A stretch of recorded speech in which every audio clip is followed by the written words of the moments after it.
they called the police. Private college, so she finally calls the police. They come in immediately, and you saw what that looked like. The visuals were incredible last night.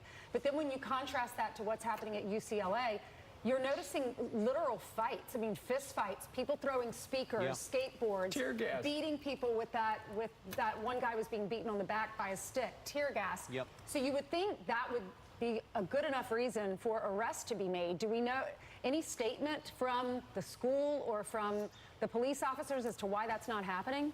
Nothing whatsoever. We don't know if a single arrest has been made, and we've got no indication at the moment that any arrests have been made. There was, as far as we can tell, and we're talking to our security consultant here, it looks like they've just established skirmish lines simply to try to keep the two sides apart, and that is all they are doing at the moment. And yeah, it was horrific scenes. And Lawrence, thank you for bringing up my wife, Chelsea Edwards, reporter with our Fox affiliate KTTV. She was sprayed point-blank range with pepper spray by one of the pro-Palestinian protesters. She was doubled over on the ground, had to be dragged out of there, dragged to safety by her security agent. She should file charges. That was happening to many reporters and many citizens there, and it was coming. I have to also point out it was coming from both sides. There was violence on both sides.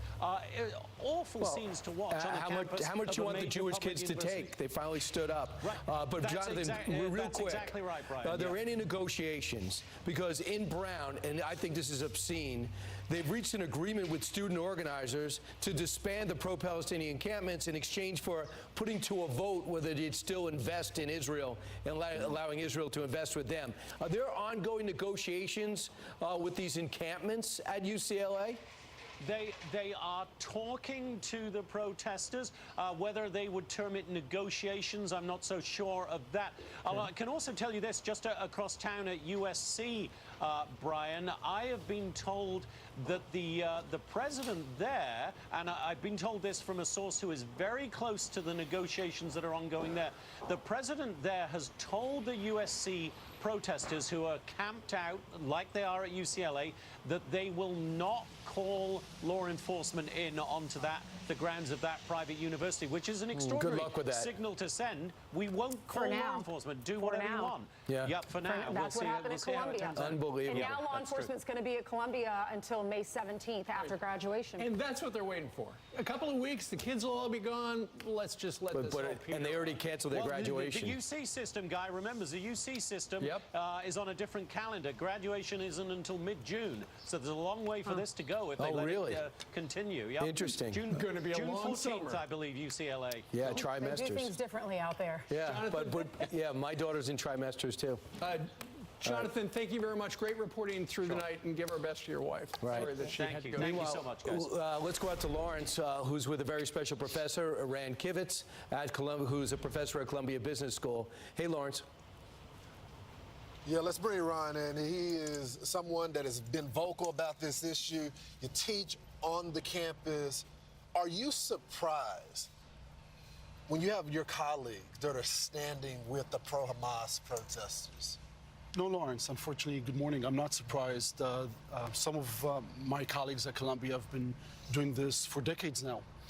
And so I'm not surprised at all since the early 2000s when I joined. Do you think it's fair to say the radicalization started with some of those colleagues teaching these young people? I mean, 4 days after the attack, to have them with paragliders on their flyer, almost celebrating what Hamas did to the Israeli people. They were celebrating what Hamas did. You're talking about the Students for Justice in Palestine rally that occurred on October 12th, just a few days after October 7th. Israel was not anywhere close to Gaza at that point. Israel was unfortunately picking up body parts in southern Israel, and they were doing a rally, over 1,000 people, literally celebrating Hamas and what they call the achievements, the victory of the quote-unquote resistance. But no, I'm not surprised at all. I've seen at Columbia and other campuses for decades now the radicalization of our youth. These will be the future leaders in America. I think it's a real long-term threat to the United States and to democracies all over the world. What took the president of the university so long to act? I mean, NYPD was ready. They made it very clear they were on standby. As you can see, they cleaned it up within 2 hours. Right. Got them off campus, got them out of the building, arrested them, Right. and as you can see, there's calm right now at the campus. So what took so long? Right. There's calm. Hopefully students can go back to studying and taking exams and graduating. You know, that's a question she would need to answer. It did take her and the board, frankly, a long time. As I said, from October 12th, this should have been stopped right there and then. There were broken windows, or at least one broken window, back in March that a few of my colleagues and myself wrote a letter, hundreds signed that letter saying, look, we have a broken window phenomenon, literally and metaphorically, a broken window in the Butler Library, and this will lead to more and more violence. So this is exactly what we're seeing. But I'm very grateful to the NYPD. I think the majority is very grateful to them. Rich, thank I think you they very came much. in. There's And, no I am just injuries as far as I know, and it's about time. It's good. I support the President of Colombia, President Shafiq's decision to call the police. It is late, but better late than never. This is what some of your colleagues are saying in a faculty letter about the NYPD, what they call a raid. We hold the university leadership responsible for this disastrous lapse of judgment that have gotten us to this point. Your university president, her senior staff, and the board of trustees will bear responsibility for any injuries that may occur during any police actions on our campus. So they're condemning the president of the university for bringing the cops in. Yeah, I think they represent a minority, not a majority of faculty. The vast majority, so I would hope, of Columbia faculty and students want to do their job, study, get a world-class education and research. But there are faculty, unfortunately, at Columbia and other universities that suffer from what may be a very ancient malady or disease, two maladies. One is anti-Semitism, and the other one is willful ignorance, not knowing really what's going on. And unfortunately, they have a lot of influence on the students, the youth. I think these professors are being influenced, and we need to investigate whether they're being funded. For example, the Students for Justice in Palestine is an organization that gets funding from AMP. There are indications that they get funding from outside the U.S., illicit funding, and that is something that should be investigated by bipartisan, by the executive branch, to see who's driving this. There is no way that suddenly all over campuses in the U.S. we see this type of violence, this type of anti-American rhetoric, this type of anti-Semitism. You've been teaching here for a long time. Why stay?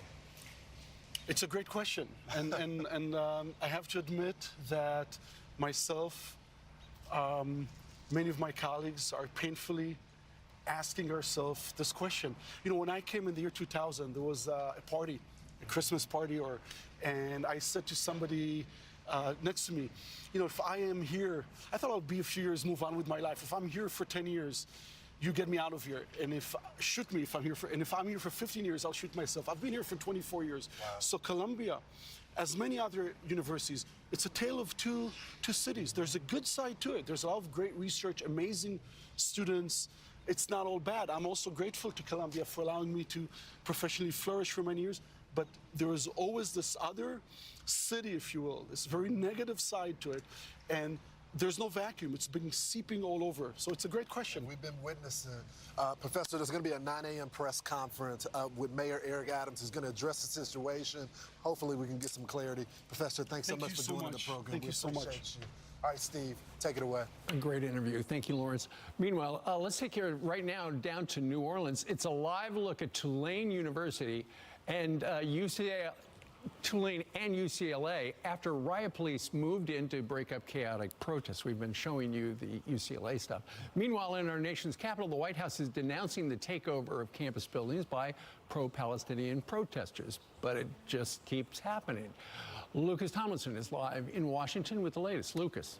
Steve, it was the White House's deputy press secretary, not President Biden, condemning that violence on college campuses, calling the hijacking of that building at Columbia not peaceful. Now, riot police have arrived at UCLA after violence overnight. Yesterday, there was no on-camera White House press briefing, but we did hear from John Kirby. The president believes that forcibly taking over a building on campus is absolutely the wrong approach. That is not an example of peaceful protest. And of course, as you rightly noted, hate speech and hate symbols also have no place in this country. And here's former President Donald Trump. Biden has to do something. Biden is supposed to be the voice of our country, and it's certainly not much of a voice. It's a voice that nobody's heard. And look, I don't think he's able to do it. I don't think he's got what it takes to do it, but he's got to. Yesterday, President Biden spoke at a campaign event at a high school in Delaware. No press was allowed inside. And now that CBS report that says, quote, top U.S. officials have also discussed getting additional Palestinians out of Gaza and processing them as refugees if they have American relatives, documents show. Recall the White House also floated taking executive actions on the southern border in recent months. Our own Aisha Hasni caught up with Biden's education secretary yesterday on Capitol Hill. Secretary, do you condemn the anti-Semitism that's happening on these college campuses right now? Absolutely. And are you going to get involved in trying to stop some of these camps and folks that are protesting? The violence overnight taking place on May Day, which is rooted in Marxist ideology, Steve. It is indeed. All right, Lucas, thank you very much from D.C. Now we're going to take you live to L.A., and the LAPD is now on the scene after violent clashes at UCLA. We don't think anybody has been arrested yet. Andrew Cherkasky is a former federal prosecutor and a criminal defense attorney, and he joins us right now. Andrew, good morning to you. Good morning. All right, you saw the cops move in last night in the 9 o'clock hour at Columbia. They arrested a bunch of people, dozens of people. They had hundreds of cops. Now, in L.A., they've got a lot of cops, but apparently no real law enforcement. It's as we heard from Eli a little while ago, it sounds like Jewish people, not students, Jewish people who lived in L.A. were so fed up with the pro-Palestinian protests, they just went over and started trouble. Well, it's time for some law and order, and I think it's overdue at this point. There's a wide array of things that police can do in this situation, right, but at a minimum, they need to start charging these folks with arrests that actually can stick and cause them to not go immediately back. We heard last night, as the reporting was going on, that some of the agitators were saying that they just need to get to jail so that they can get processed and get back, even saying that they didn't want people laying down in front of the buses so that the buses could get to the police station, get them processed so that they could get back out. They can use charging decisions in this case that can escalate the nature of these of the charges that these folks face. So it's not just trespassing or disorderly conduct, but we have conspiracies that appear to be happening here. I mean, we even saw in January 6th, obviously, they went with very serious allegations like RICO, and people are going to jail for years and years. So I think they really need to figure out how to make this stick so that these folks aren't just back out the next day. Absolutely. Have we ever seen anything like that? You know, there have been Antifa signs up there and stuff like that. I don't know that they've ever been able to actually charge Antifa because it's not an organized group, they've argued. It's just kind of an idea. Well, there's a lot. How do you get around that? There's a lot of creativity that we've seen prosecutors use in RICO allegations when it's politically motivated. And so when you actually sit down and look at it, there are ways to get groups that come together, whether they're organized through formality or not, to charge them with very serious allegations where things can actually stick. Now, you compare that to what happened during the BLM movements. There was not particularly heavy prosecutions that occurred during those riots that kind of swept the nation. Got a question for you. So, you know, over the last couple of weeks, we've heard, you know, some of these student protesters and maybe the agitators funded by various left-wing groups. Could the actual left-wing donors get involved in some sort of charging? Absolutely. If they knew that illegal activity was essentially going to happen, and that seems to be the entire idea of what this protest stood for, that they were going to go onto these campuses, trespass in places that they were not allowed to be, and continue with illegal activity. You put together the actual criminal act of trespassing and a conspiracy to do so, 2 misdemeanors put together, that's a felony. The problem is we're in New York City. New York City, the prosecutors are not like you. The prosecutors are soft on crime. And as we look live at UCLA, same thing. That's why the cops haven't even moved in. They're there in the riot gear, but they're just, I don't know what they're waiting for. The hypocrisy of prosecution in this city cannot be overlooked, as Donald Trump is on trial this week, continues to be on trial for something that is an expired statute of limitations, misdemeanor offense that has no evidence of that guilt, yet we have this type of chaos going on in the city, and we don't have real prosecutorial hammers coming down on these folks. Well, you know what? There was at least one student, a second-year student up at Columbia on Monday, filed a class action lawsuit against Columbia because the university could not guarantee the safety of its Jewish students. That's a creative way to get their attention. It is a creative way to get their attention. Southeastern traffic hazard, Wilmington and 114th Street. Wilmington and 114. A black Prius stuck on the tracks. Code 3, incident 390 at 1837. For years and years talking about how everybody needs to feel safe in their pronouns or feel safe in the way that people look at them. But when we're talking about actual threats of violence that are going on, and there's deep threats of violence, that's something that needs university attention. And I think lawsuits like that absolutely should open up their eyes wide to it. Mm-hmm.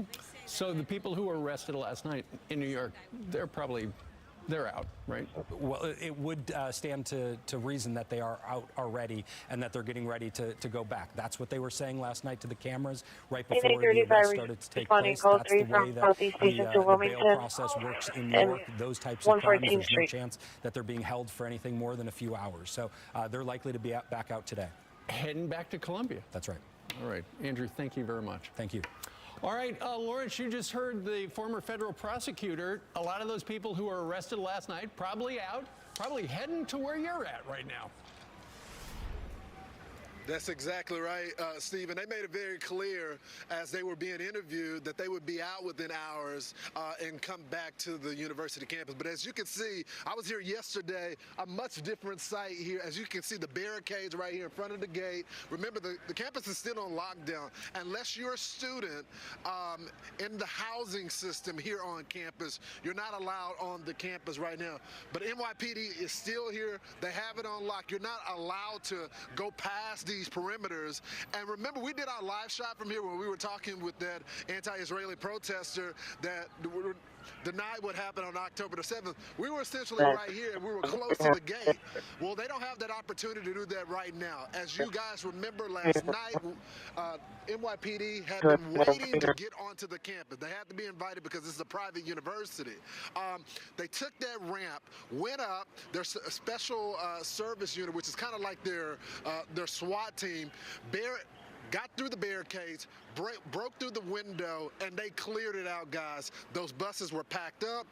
They're going through the court system right now, and we expect at some point today, those same protesters that were arrested yesterday to be right back here on campus, guys. I'll send it back to you guys in the studio.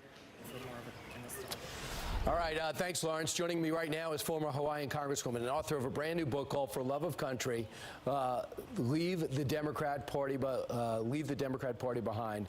That is her urgency, and that's what she's going to be talking about in a moment. Congratulations, Tulsi. Great to see you. Good to see you. First off, from what we're talking about over at Columbia last night, what are your thoughts when you're looking at that? Again, the NYPD, law enforcement in to save the day, vilified by the faculty, but there was no other choice at the end.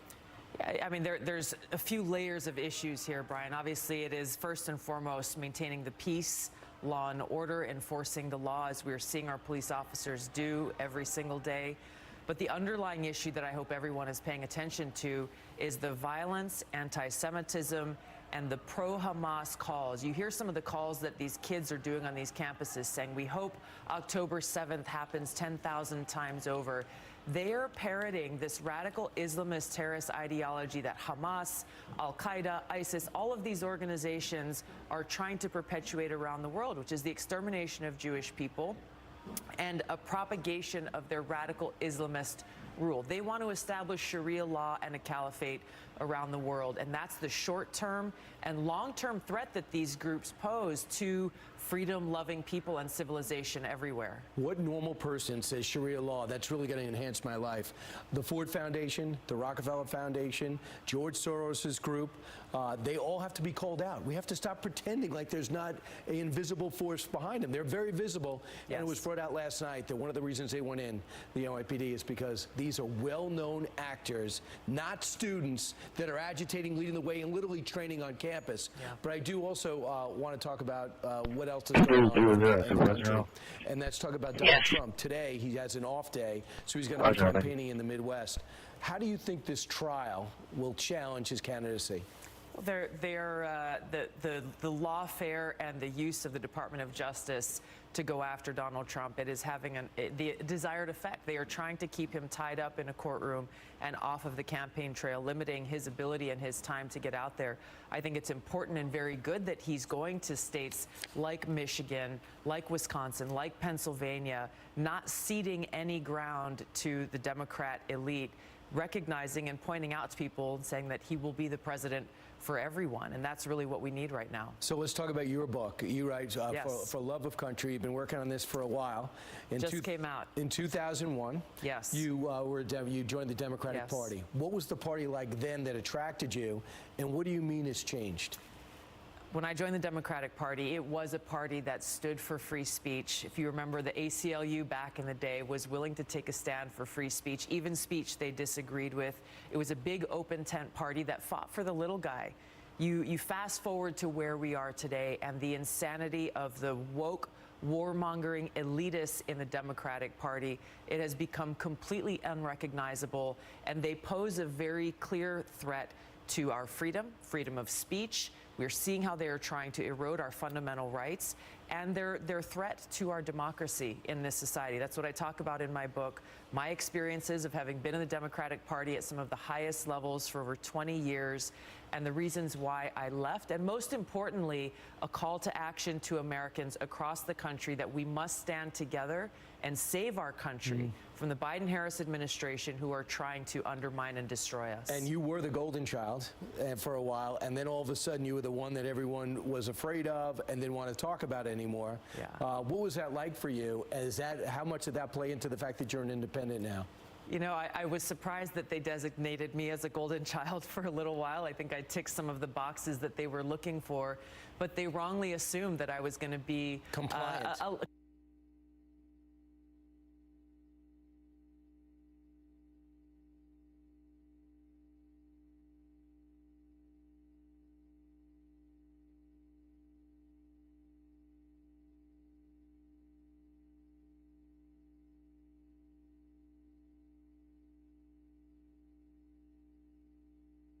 Section B569 is NT65. Yeah, B565.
Unit Code 30 Ranger 710 Via de La Paz with the residence in 7406.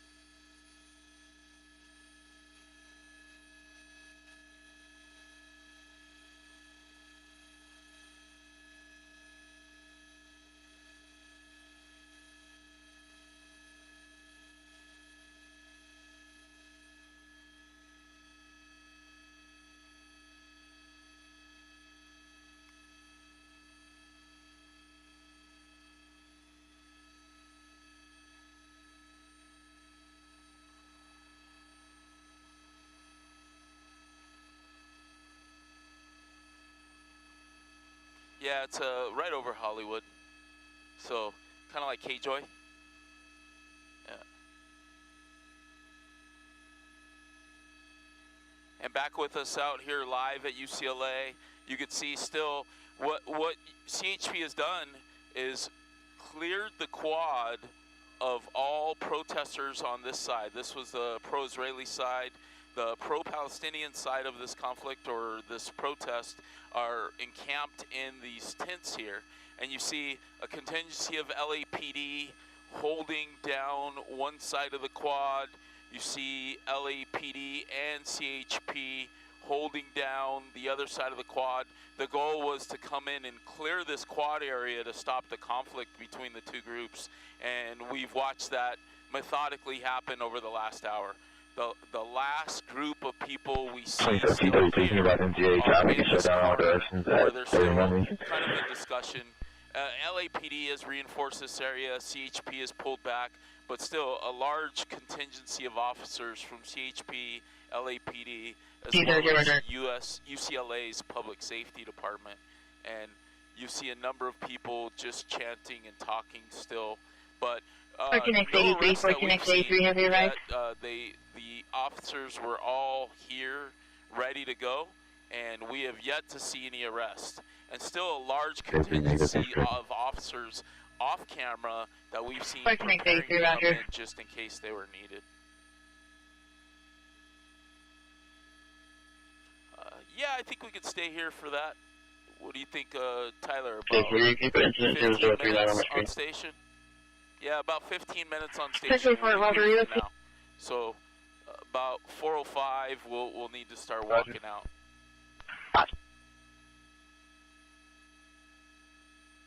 And here you see, like mentioned in the tan, these are CHP officers. They're now reinforcing the line behind LAPD as well. And they're just keeping people out of this quad. Yeah, go ahead. We could save a little fuel.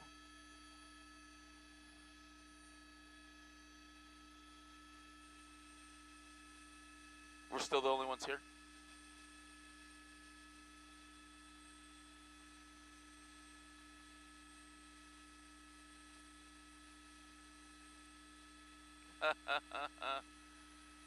Live continuous coverage.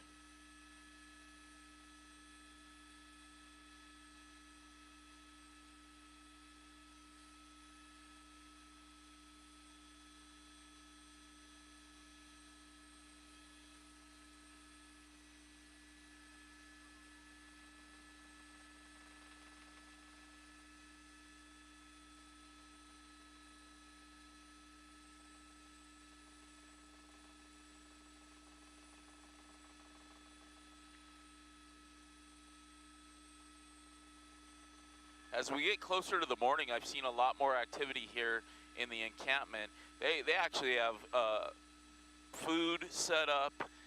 They're heavily entrenched in there, so you see a lot more movement going on that side, and you see this area just now completely clear. And excuse us as we orbit through this little bit of fog here, a little bit of marine layer coming on here to the Westwood area.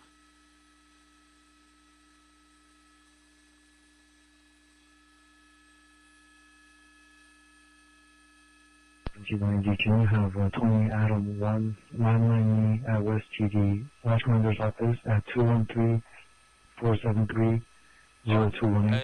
Very interesting. Now we see the main line of officers. Basically, they're now rotating here on the frequency here, where they're going to now CHP will step in, and then give the LAPD officers a bit of a break or a breather. And so you're going to see this rotate through with a number of these officers that are holding these skirmish lines. So you saw LAPD now walking back and taking a break, while CHP moved in to support and fill those positions, just holding this whole quad area. Okay, can you unline the Watchman or VTD? Have been rolling ready.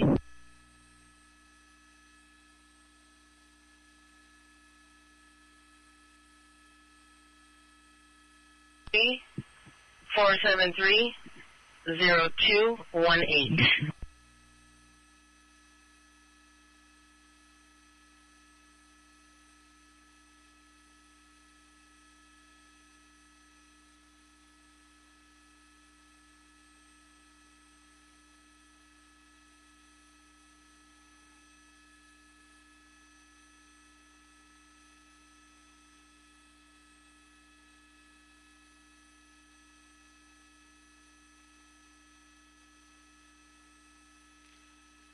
And again, showing you here's a number of the building materials that were stripped away from that area in between where people were at earlier.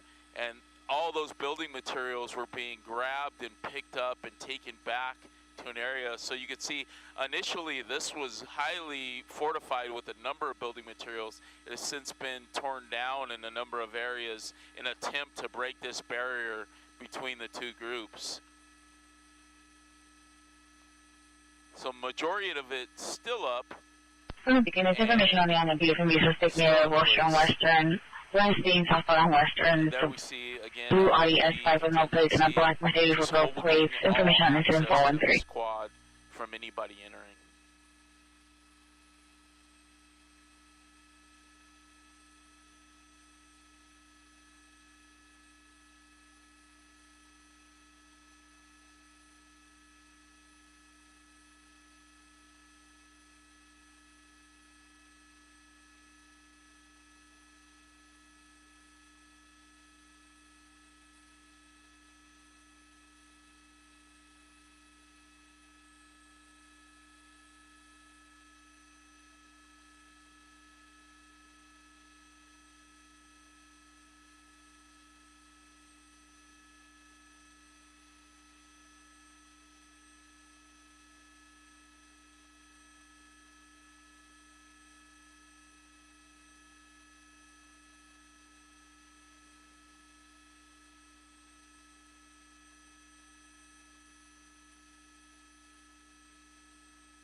I'm thinking it's possible 459 Hog Pound 927 South Kingsley Drive. Male PR advised an unsuspect wrote into his residence and arguing her. It's code 3 incident 417 RE 2044.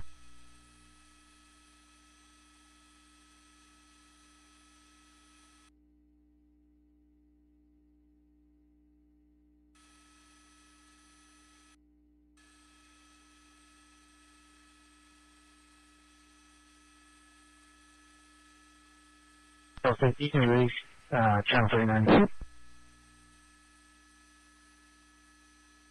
That's you want to.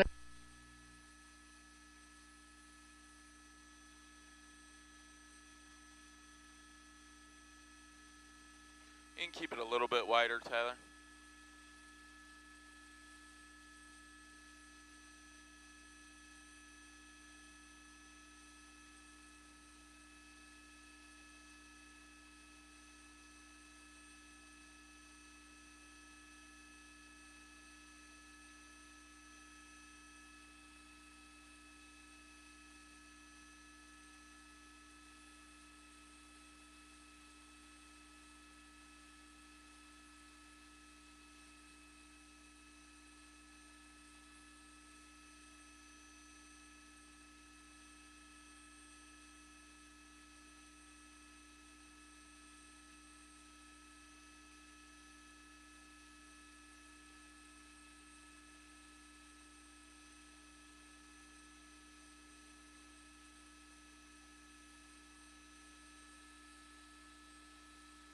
Got it. Still streaming, and we'll be live at the top of the 4.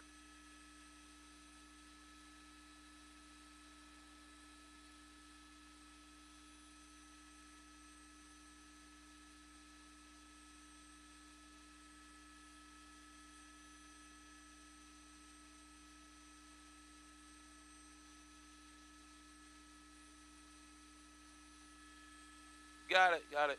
And those of you still with us here, all of our streaming platforms on ABC, we're still here with live continuous coverage over UCLA. We're getting into our 4 o'clock hour. We'll be live on ABC and abc.com. So thank you for staying with us, and we'll be with you back live on TV.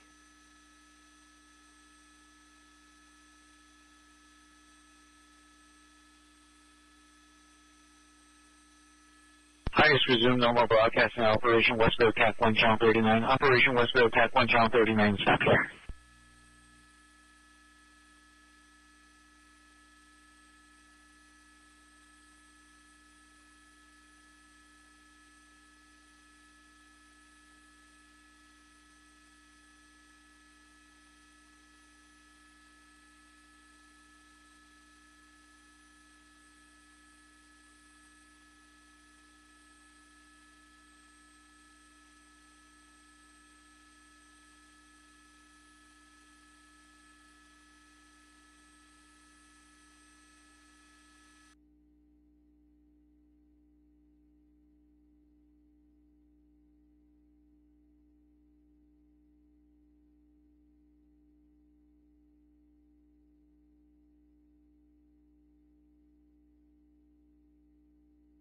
27 T33, 27 T36, man.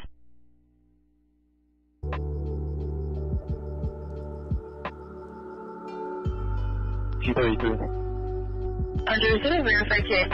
Being a champion starts with care, preparation, and the desire to win. As a Is fierce it a fighter verified for key injured injury? clients, Sweet James knows what it takes to be a winner when Roger, the stakes are high and winning Roger. matters. Injured accident victims who hire Sweet James can count on a 98% winning record, over $1 billion in settlements, and pay nothing until we win. The greatest athletes are your champions on the court. Sweet James is your champion in the courtroom. Awarded Best Attorneys in America. With features you won't find on Honda CR-V, Toyota RAV4, or Subaru Forester, the Hyundai Tucson puts the other guys in their place. 27 T40, 27 T40, Lana Westminster.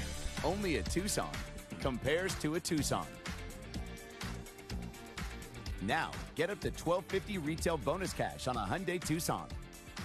Visit your local Hyundai dealer today. 7 T40, did you receive? Cell phone video shows a brutal fight at Crenshaw High School. A student getting pummeled to the ground and kicked in the head by other students. And the teen's mom says this is an all too common scene at that school. 27 T35, 27 T35, come in. I'm looking at people, violence. Look at this. They're throwing things at each other. They're pepper spraying each other. 7A1 in Olympic. 459 Hall, 9217 Kingsley Drive.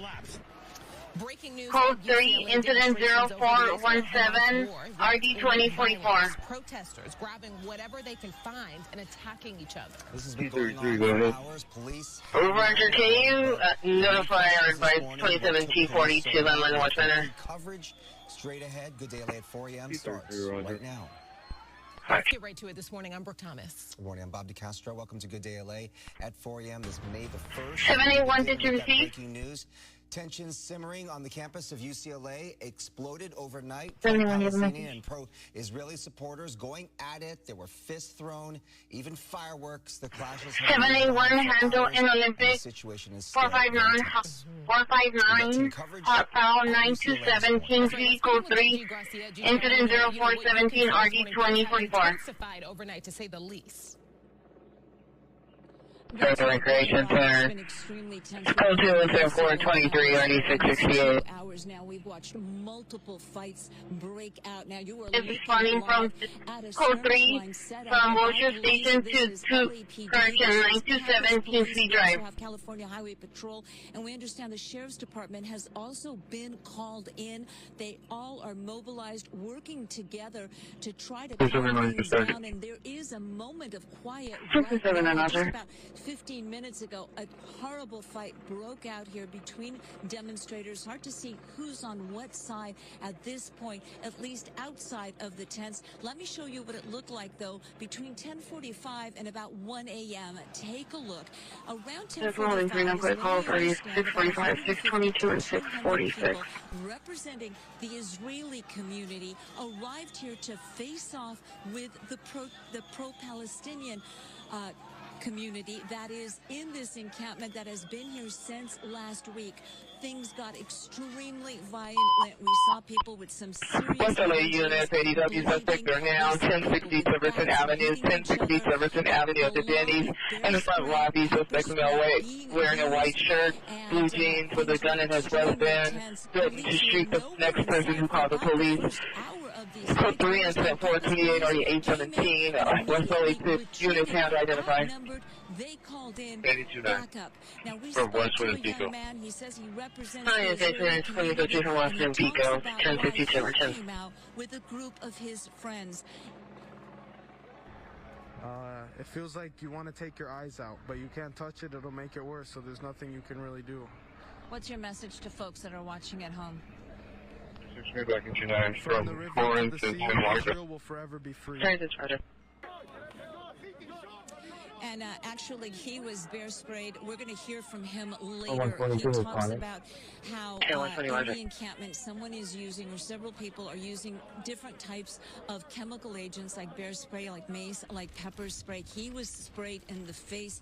He told me it felt like he wanted to gouge his eyes out.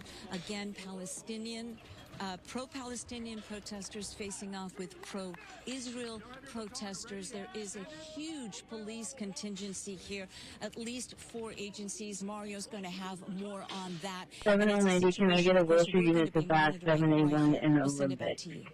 Gigi, the man who you talked to, who says that he was Refill 781 2459 Hot Crown 927 South King J identified. Affected by pepper spray, bear spray. We saw fireworks going into the encampment overnight. But I'm curious, you said he brought his friends there because of his passion about this. Actually, he is not. His family, I'm told, is quite active in the UCLA community. He was with some students. There is a large mix. It's hard to tell. Go through from Motion Station 927 South Kingsley. Non-students here supporting the different sides, supporting their causes. There is a woman running around. She's almost like a den mother. She's trying to keep the peace. She says she was at home when she saw the violence break out, and she had to do something. So she's just walking around talking to the different young people that are out here, trying to calm them down, trying to get them to back up, telling them that she doesn't want to see them get hurt. She doesn't want to see violence. It's a very passionate issue, and it's bringing out people from all over. So there are several reports, Gigi, that really respond. And how are they keeping both sides separate right now, just with those barricades? How are things? How are they able to quell things without law enforcement there? So what's happening now in that situation? Well, right now we have an extremely large show of police presence. We have at least 4 different agencies here. We're talking about the California Highway Patrol, the LA County Sheriff's Department, LAPD, and of course, campus police. Now, they've set up the skirmish line that you are looking at live. This keeps people out from the encampment. The encampment is about 100 yards back. We don't have access to it. Now, the folks in the pro-Palestine encampment, the one that has been set up here at UCLA and at campuses across the country, they are basically barricaded in. They've taken pallets, wood, pieces of metal, tables, chairs, anything and everything to keep themselves protected. Okay.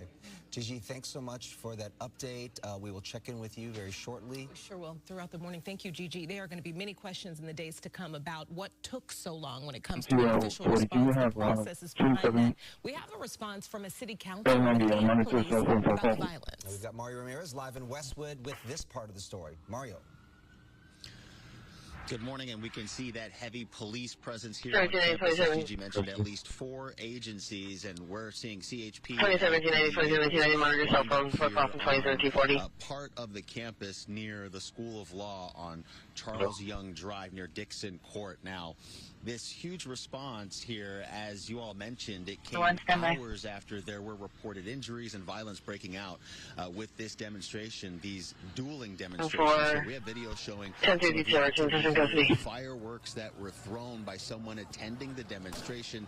Now, at the request of UCLA, the LAPD sent units to help the public safety department. At one point, we saw the LAPD helicopter up in the sky, deployed, keep an eye on the crowd from up above. Now, the department says that response came after multiple reports of violence within the large encampment that we've been covering on campus that has been set up there for days. It went up early Thursday morning. Security already ramped up here at UCLA following clashes that occurred overnight between pro-Palestine and pro-Israeli demonstrators. And shortly after the LAPD's response, we also saw CHP officers arriving on campus in riot gear. We had units from across the city responding, including CHP, LA sheriffs, campus police, and the LAPD. The LA Fire Department also setting up on campus nearby on Bogart Street. Meanwhile, let's get to that response from City Council member Katie Yaroslavsky. She represents the 5th District. She posted this, saying the situation on campus is getting out of control. Suspect doing now. 5507 Hollywood Boulevard, Petco, in the emergency access hallway. Till he is female known yelling, possibly suffers from mental illness. Code 2 incident 435 4638. Back out here live. An LAPD vehicle, one of many here, so the response is still strong here at the school. We are going to keep an eye on things this morning, but that's the latest here at UCLA near the School of Law. Back to you. Okay, Mario, thank you for that update. Last night, our Gina Silva spoke to witnesses who said they are disappointed with the police. So what you're about to hear is before LAPD finally arrived. And we say finally because it was 2 hours after the riot started. It's just a disgrace what's going on here. This isn't America anymore. We don't feel safe to come out. We're just going back literally 80 years. This is literally history repeating itself. It's insane. Where's the police? Where's LAPD? No one's here. Yeah. This is a war zone. City Wilshire Unit 415 from a phase 2 wireless location 147 South Gardner Street. Code 2 incident 436 3724. I mean, not letting students go to the library, not letting them get to their class. We'll be following this story all morning and have updates for you every 15 minutes. You can find more on foxla.com, including the developments on protests across the country, because there is so much happening. Columbia University overnight, intense there. Police response there, intense. Yeah, finally took over one of the buildings there, and police finally moved in after the university said, you know, we need help from the NYPD. Right. Come in on worship frequency for 459 Hot Crow, 927 South Kingsley Drive in Olympic. Yep. Okay, we'll continue to follow the developments here locally and across the country. In the meantime, 409 is your time. Here is Samara with a look at our forecast. Good morning. It's May the 1st. It is May 1st. 15 at possible ADW, suspect 571 West Century Boulevard at the Hilton LAX, suspects male, black, 40 years, brown shirt, blue jeans, brown backpack, brown boots, threatening to kill staff and harassing patrons. Code 2 incident 438 area 1488. All units, ADW with the vehicle occurs 1 hour ago, 3rd and Normandy. Vehicle was last seen unknown direction. Vehicle is unknown maker model, 4-door sedan, possible yellow or maroon. Suspect 1 is a male, Hispanic, 5718, 25 to 40 years, wearing a black hat, blue denim jacket, and weapon used with vehicle. Property taken, no property taken, information incident 334. They removed these protesters who, look, they have to destroy that door to go in there to arrest people. They ended up arresting a lot of people. We've read 48, we've read 100, whatever it was, dozens of people, and they put them on these buses. The visuals were spectacular because finally NYPD was called in because the president of Columbia Lawrence said there was no other way to ensure safety and to restore order on campus, and now she's requesting that the police stay there. There are the images on the right until May 17th after graduation, Lawrence. But Ainsley, right before that happened, she was in negotiation with these people. She's negotiating people that have hijacked the building. And Brian, the crazy part about this, these students, with this, they say it's not coordinated. Total BS is being coordinated.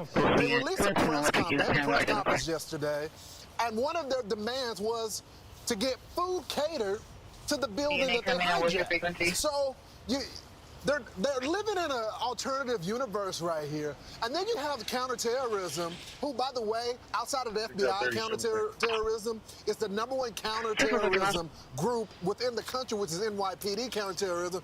They said this has been coordinated. There's been outside groups being a part of this. So my question is this: when will all these university presidents get with the program? When will the commander-in-chief address this issue? You can't have universities, students on the campus coordinating with terrorist groups and Hamas and Hezbollah. I mean, it's only a matter of time before there is an attack on the homeland as a result of this, guys. Lawrence, if you want to be a leader, You got to lead. If you're the president of a university, you're in charge, not these protesters. Right. Listen, if I were one of the parents of the students who were involved in taking over Hamilton Hall, I would ask for my money back for my kids' education because they obviously have not learned anything. If you're going to take over a building, take a sandwich with you. Don't demand basic humanitarian supplies, which is what they asked for. You know what? If you're going to have a 2-week siege on something, take a bunch of food. They didn't even take a power bar. Come on, guys. But they're not even students, guys. You listen to the press conference. They were led by activists that they're agitators. They might even be from outside. They might even be from the outside. He says, we've been tracking these people, and we watched them turn up throughout the city. Well, they should have taken snacks. So so the cops here, when they're outside and inside, you're all pigs, NYPD, KKK. Can you imagine that? Called in to save the day and to save the campus, and you have to deal with these barbs from these idiots. Okay, so that's what's happening here in New York last night? One more thing. Here in New York, I was watching some of the local news coverage, too, and our local leaders were telling the Columbia parents, if that's your child, if your child is one of these, you need to get a hold of your child and tell them to stop. This is preventing kids from being able to learn. Yeah, you could text them. Meanwhile, right now, the LAPD is... should have did it a long time ago. Yep, or at least during spring break, just a few weeks ago. The LAPD is, the LAPD is, they were probably in Barbados somewhere. The LAPD is on the scene at UCLA after pro-Israel and pro-Palestinian protesters faced off on campus overnight. And we now have Gigi Graziet. She is live from UCLA with the latest for us. Gigi. Good morning. We've been on campus for about 2 hours, and I can tell you the situation is extremely tense. Let me give you a live look first before we get to what happened early. You are looking live at a police skirmish line. This is not only the LAPD. This is also the campus police. We have our statewide California Highway Patrol, and we understand the Los Angeles County Sheriff's Department is also en route. Now, these police officers are keeping both counter-protesters and anyone away from the encampment, which is about 100 yards back. And if you pan over to the left, we see a large group there. This has been the site of multiple fights. Just about 20 minutes ago, they were screaming that someone had a knife. We have seen just tension extremely high. And I want to show you what the scene looked like late last night. At about 10:45, when about 150 to 200 pro-Israel demonstrators arrived to face off with the people that are barricaded in this encampment. And I say barricaded in the pro-Palestine encampment because they put up wooden pallets, boards, plywood, 2x4s, chairs, metal, anything and everything to protect their encampment. The face-off got extremely violent. We saw people with some severe head injuries, people using metal bats. It was hard to tell who was who at times. And we spoke to a lot of the pro-Israel supporters because they are outside the encampment. They told us that the demonstrators inside the encampment were using mace, they were using bear spray, they were using pepper spray. They would open up the wood that's blocking their encampment and then spray the pro-Israel demonstrators. So even though many of them told us that they came in peace, there was a lot of violence and the situation still extremely tense. Gigi, we saw this stuff with the fireworks and the tear gas and the hand-to-hand combat, people getting whacked with boards and with a speaker, all sorts of stuff. Why didn't the cops step in there? They have security at UCLA. Why are they just going to let it be a tag team WWE event?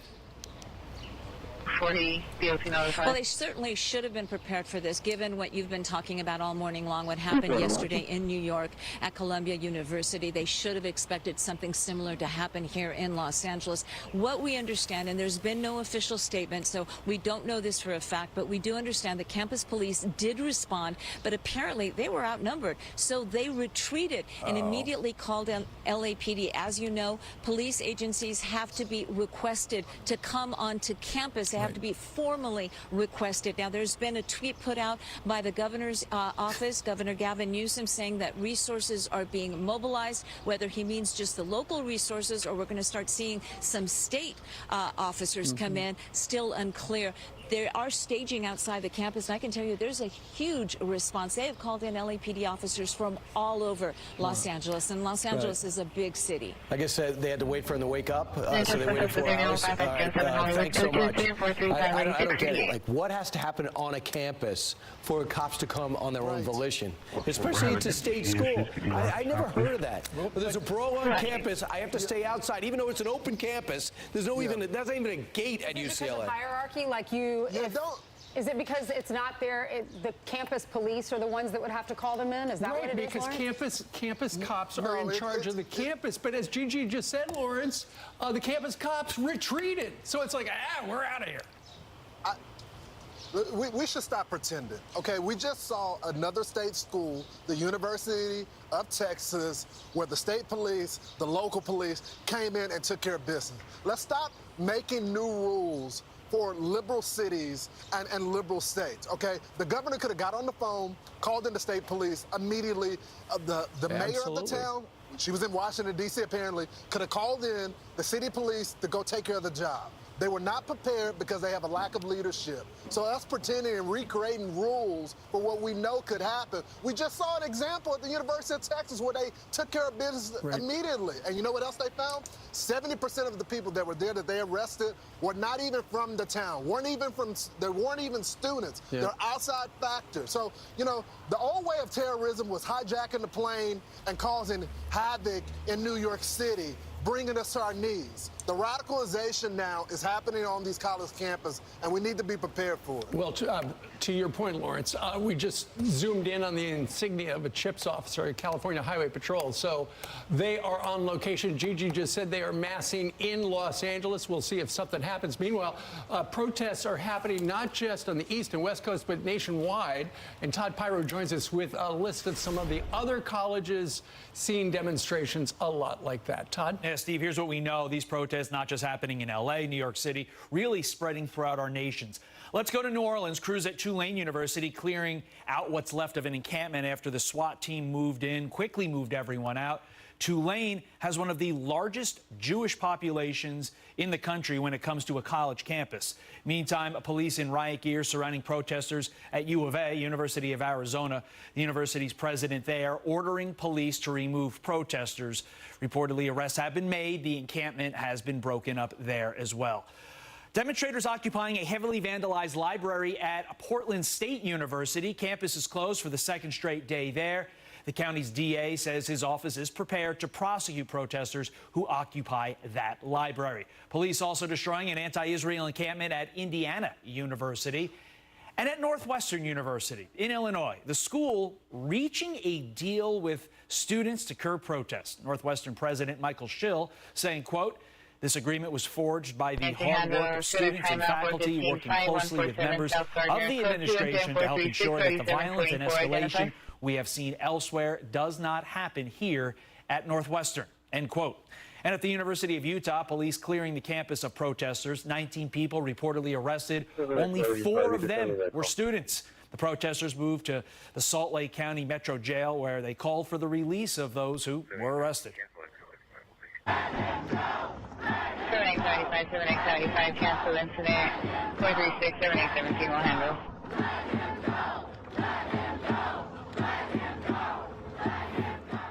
So again, not just a coastal thing. In the heartland, these protests happening all across the country, leaving universities and local law enforcement to coordinate on how to handle the growing number of protesters. But as Lawrence and Brian, Steve, and Ainsley have been saying all morning long, there seems to be a plan in place in some places, but no plan in others. And when these, let's call them what they are, red states, red cities follow the plan, we're not really talking about the protests that are wide because they're not getting violent, they're being cautioned immediately. When you look at the blue states, much different story. Absolutely. Right. Thank you so much. Let's talk about North Carolina. We showed you the images yesterday. UNC Chapel Hill. And what's interesting is at one point yesterday in the quad, that flag was taken down and replaced by a Palestinian flag.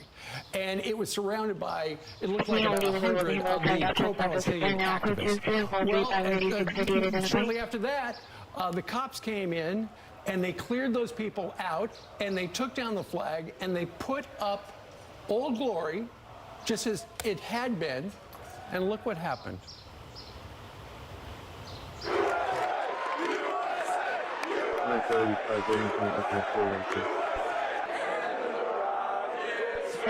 Roger.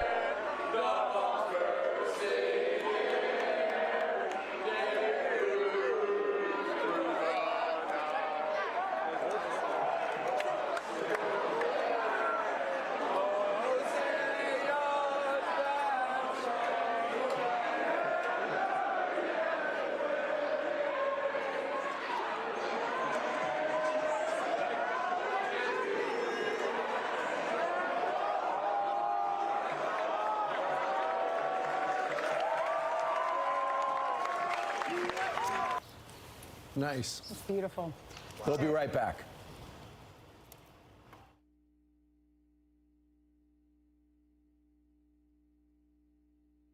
We can't calculate our total taxes?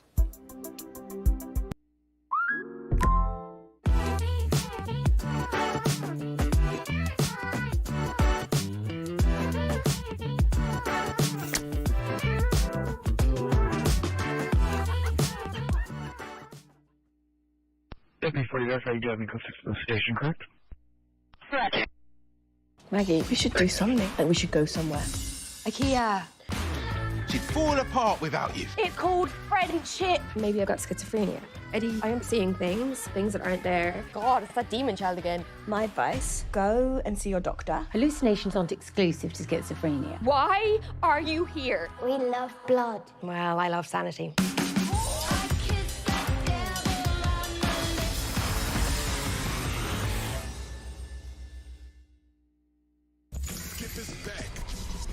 Got the Hall of Famers, playmakers. We coming with some swag.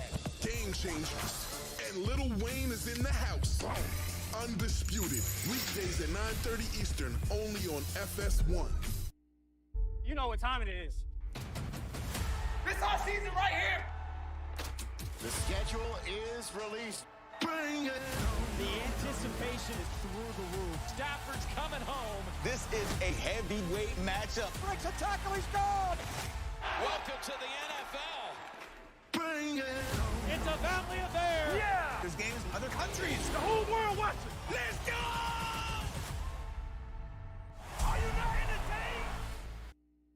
The Fox Weather app is available on Roku. Stream the latest forecast by searching Fox Weather and download the app on your Roku device for access to critical reporting from across the country to just around the corner. Fox Weather, weathering it together. Stream now on Roku. Is this how you dance on the razor's edge? How you beat the heat?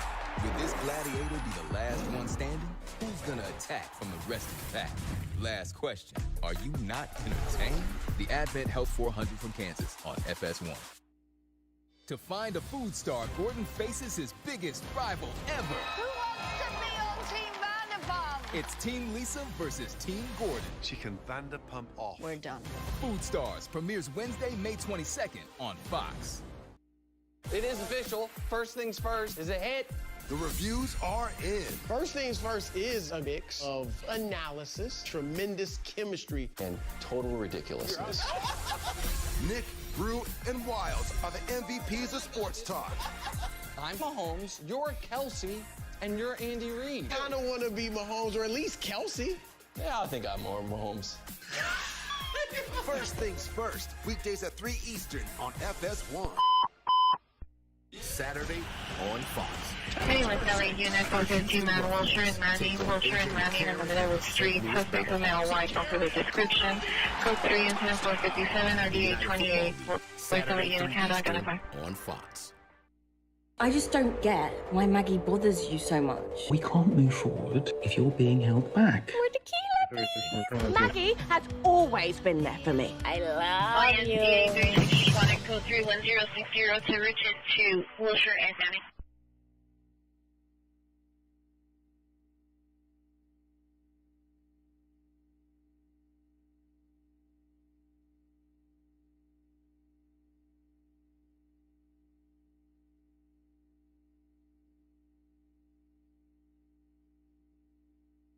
You accidentally sent incident 0135. Can you send incident 0411?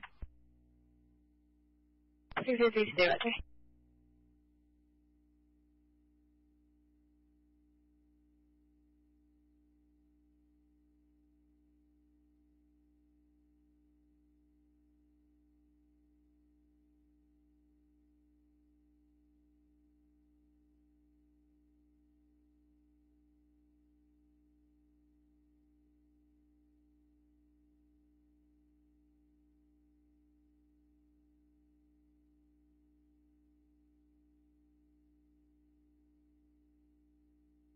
UHProducts.com to book a free design consultation and create the outdoor living space you've always wanted. All right, Fox News alert. Chaos overnight on Columbia's campus after NYPD officers in riot gear stormed the campus, reportedly arresting hundreds of anti-Israeli protesters, loading them onto police buses and clearing out the encampments. Meanwhile, police confirm the presence of a professional agitator on campus during the protests. Joining me now with more, journalist and pro-Israeli activist Emily Austin. Emily, this has been a tough time for you. You've been on the forefront of this. What do you think about yesterday's response? I think the president of Columbia and all the universities, first of all, owe the NYPD behind us a huge apology, because despite them being the heroes that basically got rid of the terrorism on campus for now, the situation that they had to be forced into was so easily avoidable, and they chose to let the terrorists and the agitators prevail rather than letting democracy and civil society prevail. So they owe the students an apology.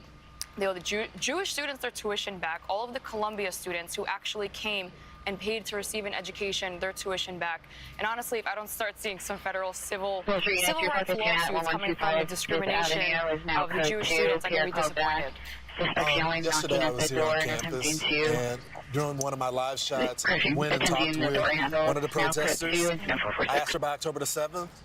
They said that was disinformation. I asked her about, people being barricaded within the building and holding the 3 janitorial staff members hostage. She said that did not happen. What do you think about so many people denying October the 7th and what's happening to your community? Unfortunately, it's not something that's so surprising to me. I mean, I face constantly pre-October 7th Holocaust denial. And as a Jew, you could obviously imagine how badly that stings. But what I've noticed in general about confronting these agitators and protesters is that, A, they really don't know what's going on. I mean, you've seen enough videos to confirm that. But B, if it doesn't fit their narrative, they spin the truth, because allegedly now Jesus is Palestinian. Israel never existed. King David didn't build the temple. They will literally just reform history to fit their narrative, and they don't want to hear any differing opinions. I want to read this. Actually, this is a side from Mayor Adams. He's warning the escalation of these actors. Let's watch it. We have sounded the alarm numerous times before about external actors who are attempting to hijack this protest. They're here to create discord and divisiveness. That is why I'm urging every student and every protester to walk away from this situation now.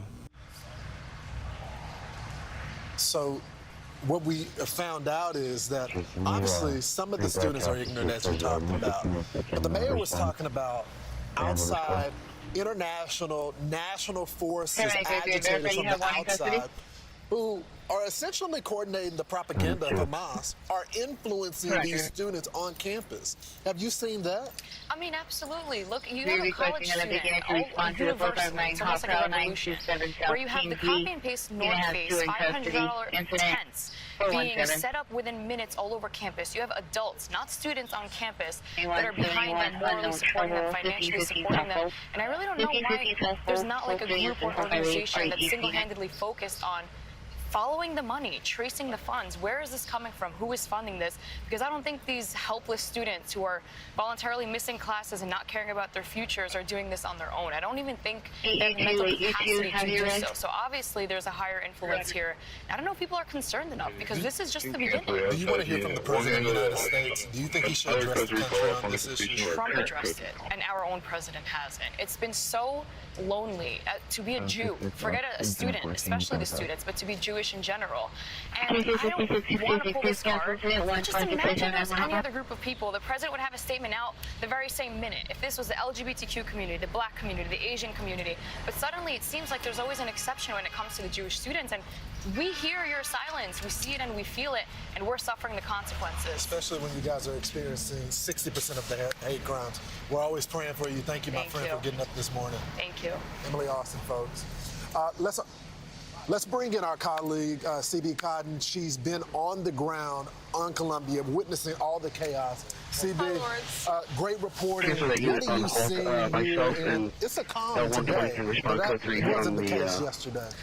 Well, I think one of the things that I have to point out is that all these student negotiations, all these negotiations, whether with students, it really got the leadership of Columbia University essentially nowhere. There is, however, a lot of damage left behind that both the university and the city will have to deal with. We were just over there on the other side of campus, and you can see the glass, and a bus stop has been absolutely smashed.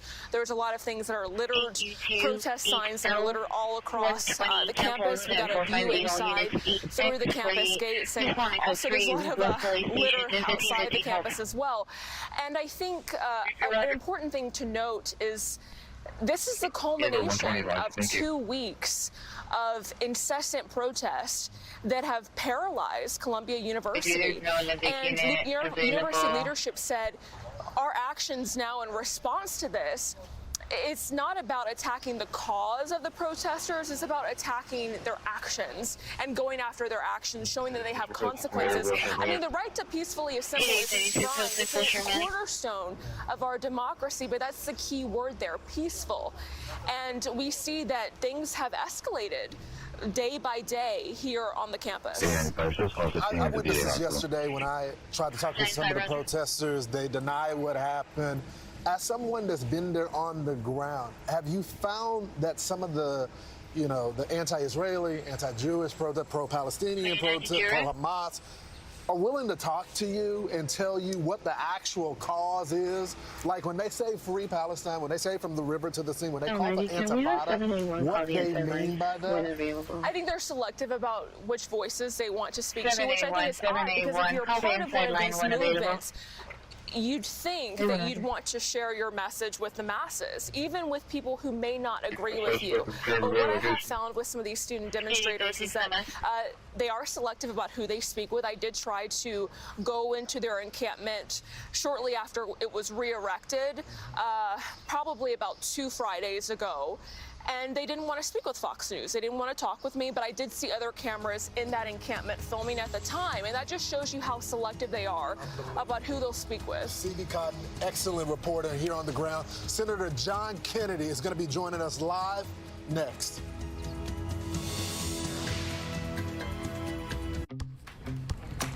Missing out on the things you love because of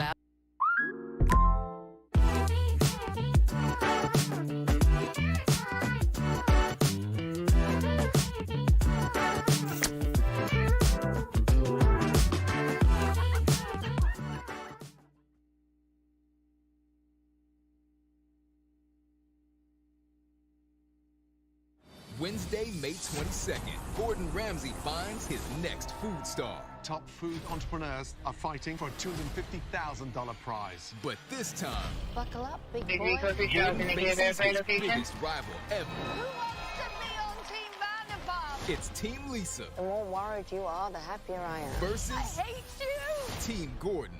She can Vanderpump off. We're done. Food Stars premieres Wednesday, May 22nd on Fox. The Fox Weather app is available on Roku. Stream the latest forecast by searching Fox Weather and download the app on your Roku device for access to critical reporting from across the country to just around the corner. Fox Weather, weathering it together. Stream now on Roku.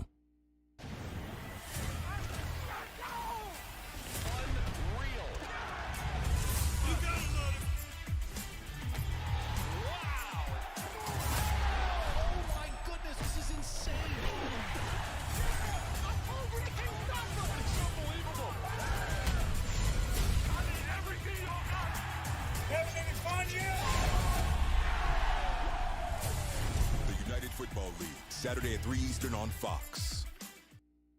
Maggie, my #1 bestie. Be better. I'm turning 30 soon and I want to be a good person. Some women spend their 20s starting a family. Some women spend them on ketamine. Both are valid choices. When you're down. I'm the most depressed I've been in years. I'll fix it. I fix problems and you have them. We have been chatting on Tinder for how long has it been? An hour. You're a nightmare. But you love me.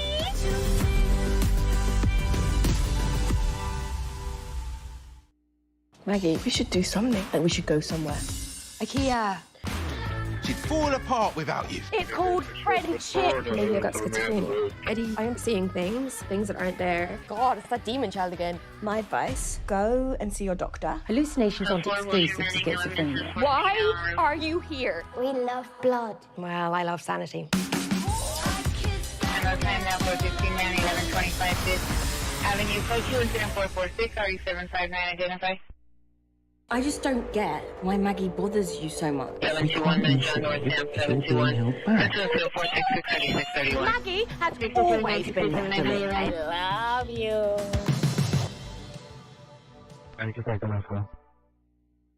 It is official. First things first is a hit. The reviews are in. First things first is a mix of analysis, tremendous chemistry, and total ridiculousness. You're out. First things first. Weekdays at 3 Eastern on FS1. Skip is back. He's got the Hall of Famers, playmakers. 933 for 20 L90. There's no units available. Wayne is in the house. Undisputed. Weekdays at 9:30 Eastern, only on FS1.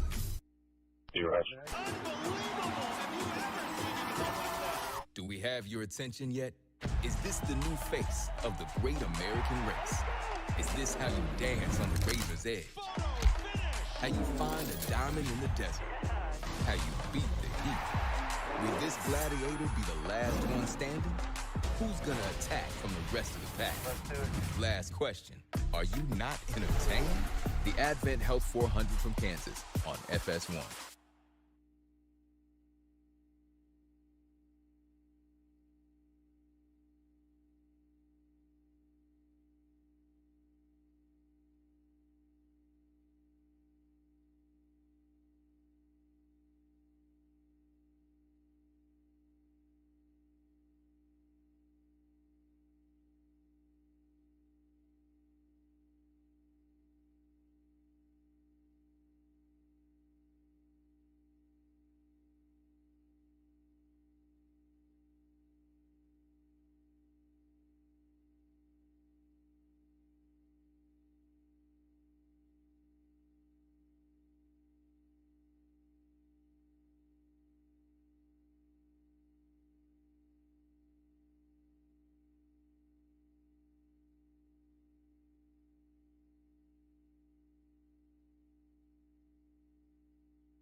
Anytime, anywhere. Fox News Audio on Sirius XM. America is listening.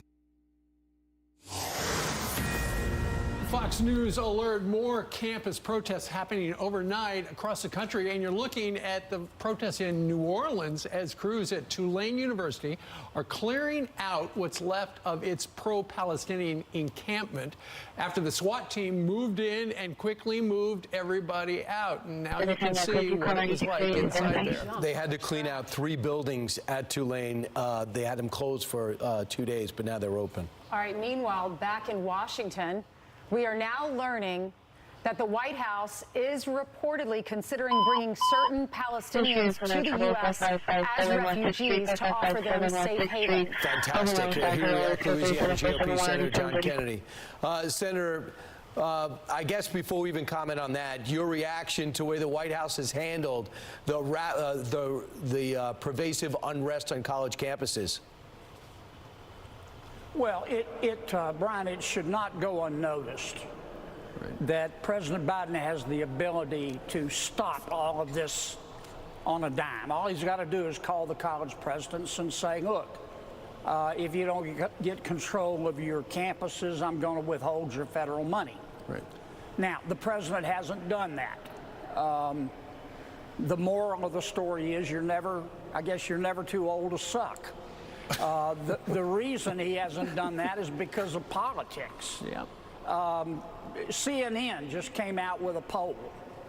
It said that 52% of likely voters in America will not vote for President Biden under any circumstances. Any circumstances. They would vote for the guy who salts the fries at McDonald's before they would vote for President Biden. And the White House knows this, so they're scared to alienate the not insubstantial Hamas wing of the Democratic Party. So that's what's behind a lot of this. Well, Senator, the fries are delicious. They are good. That guy does I'm not saying that guy's not qualified to be president. I mean, history shows anybody can do it. You know, Senator, we know the history of the Jewish people and all the persecution over thousands and thousands of years. Where are the people standing up for our Jewish friends? That country, that's our ally. We are committed to helping them and helping their people. And we're watching and listening to these interviews with Jewish students who can't even walk on their own campuses, have paid $70,000 a year to be able to get an education, and they can't even walk around and feel safe. Well, I think most Republicans are standing up. Some Democrats are. Many Democrats are scared to.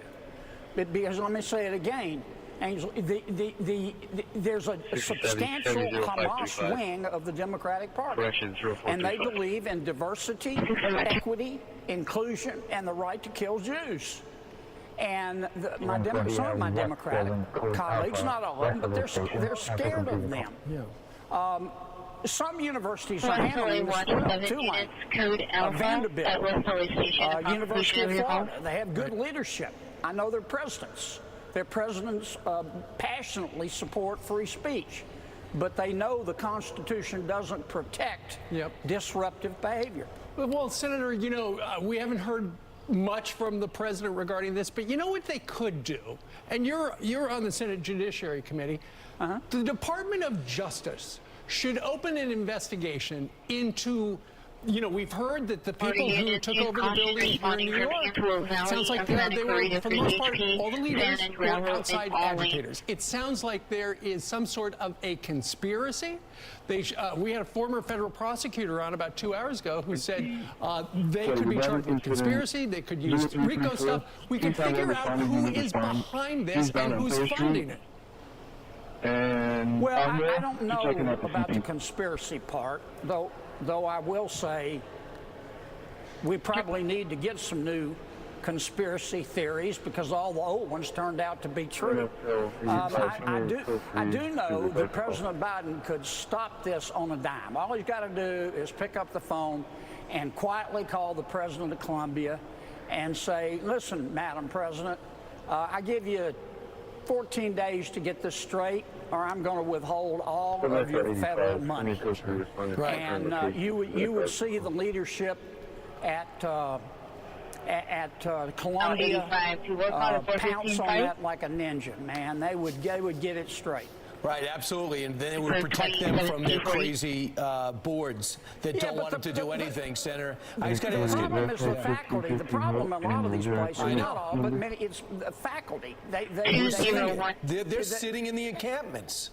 Yeah, they think, the faculty members think they're right, and they'll hurt you if you disagree with it. So, Senator, I just got to get you to comment on the Palestinian situation. So are you encouraged that we're going to start bringing in Palestinian refugees because I guess we're out of illegal aliens? Well, number one, I think Congress is going to have something to say about that. Number two, those refugees need to go to Egypt. Now, Egypt is, there was just a big article in The Economist magazine. Egypt will allow Palestinian refugees to come in as long as you pay $5,000. Okay? That's unacceptable. We give billions of dollars to Egypt. The IMF bails them out every other Thursday with our permission. President Biden needs to call Egypt and tell them to do their part. But the problem is the Palestinians create unrest in every country they go into, including Egypt. And they say we're not going to be that stupid again. Well, what you allow is what will continue. If you allow these jackwagons on the college campuses to continue to do what they're doing, they're going to continue to do what they're doing. Duh. What you allow is what will continue. All right. Senator, thank you very much for joining us live from the Russell Rotunda. Thank you, guys. All right. A lot going on this morning. Andy McCarthy coming up next. Live. Break down the Trump trial.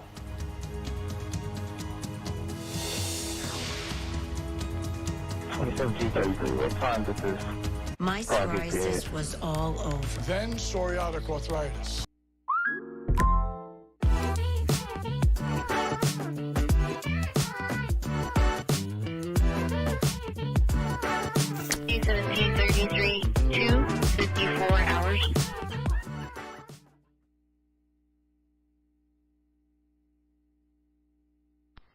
233, Roger. It is official. First things first is a hit.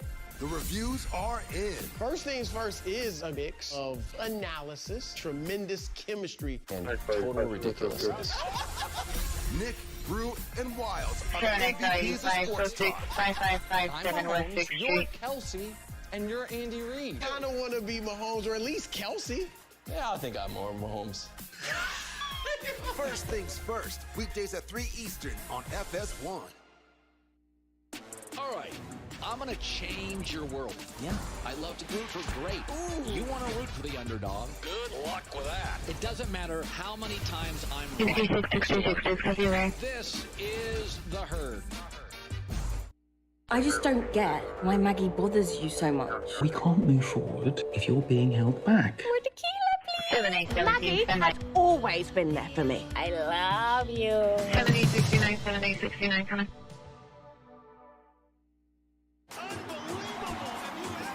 7869 additional, if you're calling for your 415 man at 1125 Fifth Avenue.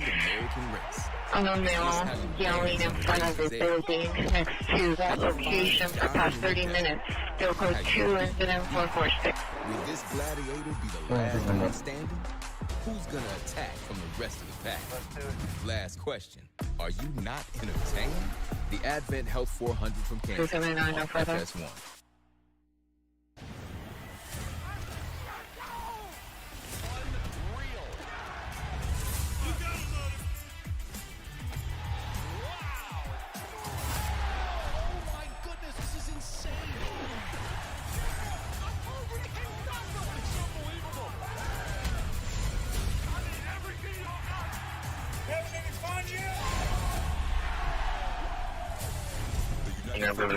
Suspect there now, 1107 Queen Anne Place.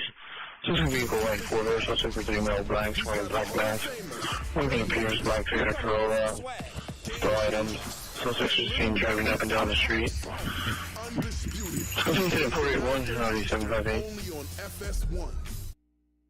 Maggie, my number one bestie. Be better. I'm turning 30 soon and I want to be a good person. Some women spend their 20s starting a family. Some women spend them on ketamine. Both are valid choices. When you're down. I'm the most depressed I've been in years. I'll fix it. I fix problems and you have them. We have been chatting on Tinder for how long has it been? An hour. What a nightmare. 1490, 1450, 19, watch 5, and the watch is still working. Maggie, we should do something. Like we should go somewhere. Roger. IKEA. She'd fall apart without you. It's called friendship. Maybe I got schizophrenia. Eddie, I am seeing things that aren't there. God, it's that demon child again. My advice, go and see your doctor. Hallucinations aren't exclusive to schizophrenia. Why are you here? We love blood. Well, I love sanity.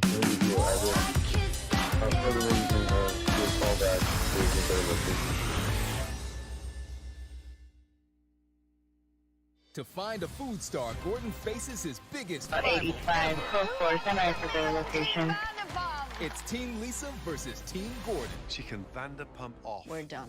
Food Stars premieres 7035, Wednesday, the business name is Ankle. Fox. Roger, it's all residential here, no businesses. Roger. Standby, we'll do a call back.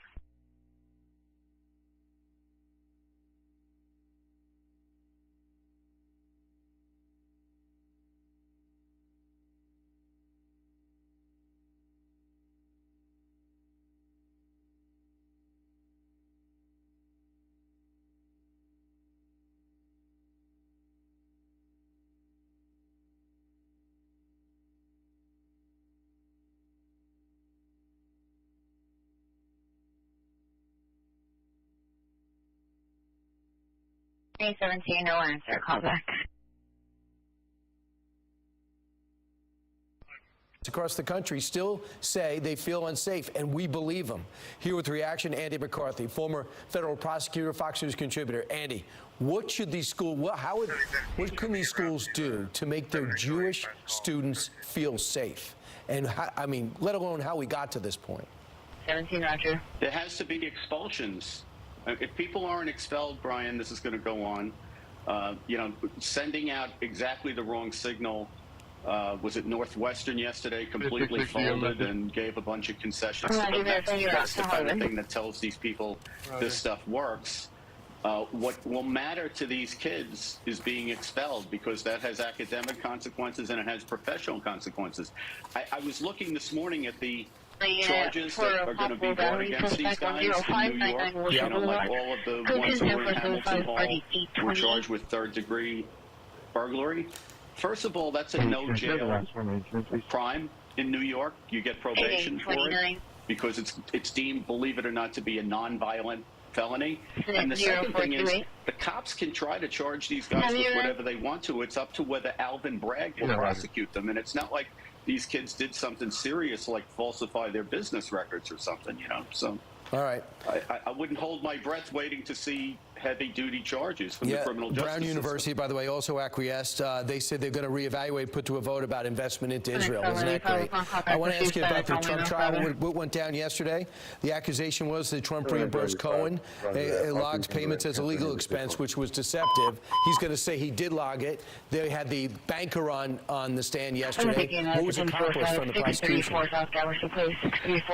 I think what's been accomplished from the beginning is they are duping the jury into thinking the charge in the case is not the charge in the indictment. So what they've told the jury from the first sentence in the opening statement is that Trump is on trial for a conspiracy to steal the 2016 election by violating federal campaign finance law. That's not the charge in the case. The charge in the case is falsifying documents. Gotcha. Andy McCarthy, thanks so much. They're off today. They'll be back in action Thursday and Friday. Thank you. The former president, is campaigning. More Fox and Friends in a moment. I love your dress. Oh, thanks. I splurged a little because Liberty Mutual.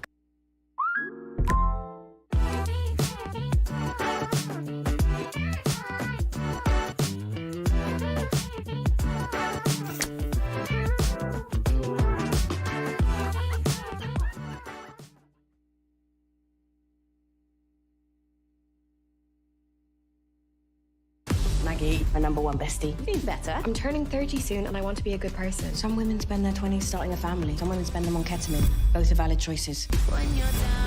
I'm the most depressed I've been in years. I'll fix it. I fix problems and you have them. We have been chatting on Tinder for how long has it been? An hour. You're a nightmare. But you love me!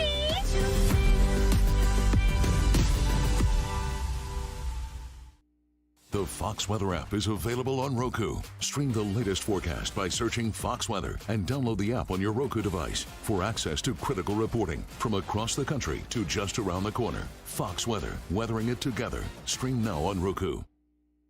Saturday on Fox.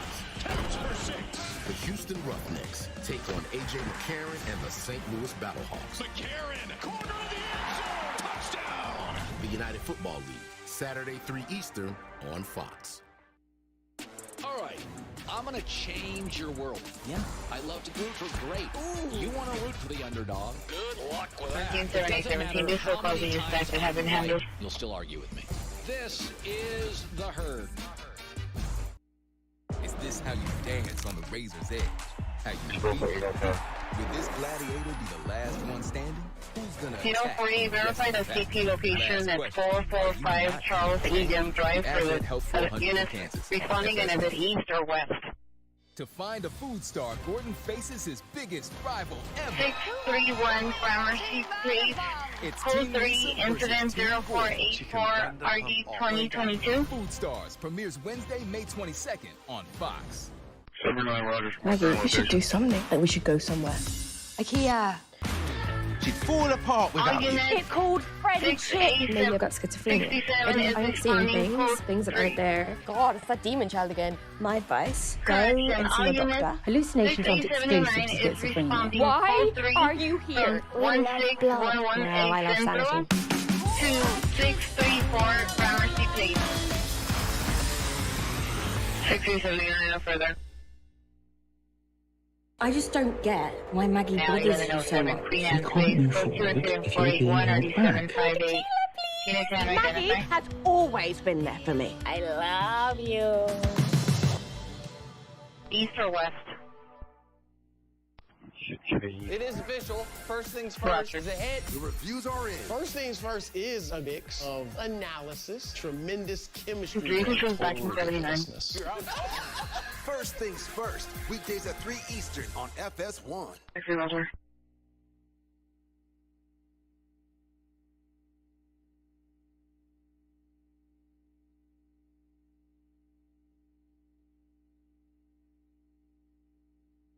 Are you close on a protest for your quotes? 679 Roger, supervisor response, 6839, 10 look at call, identify.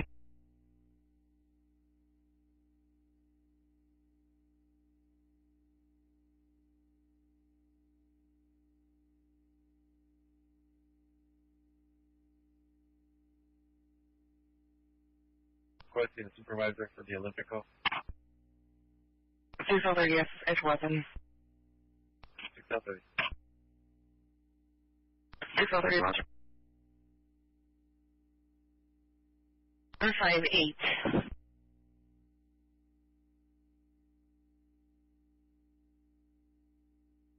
Finish 9 Roger. 7869, dispo causing your stack to have been handled. 769 Roger.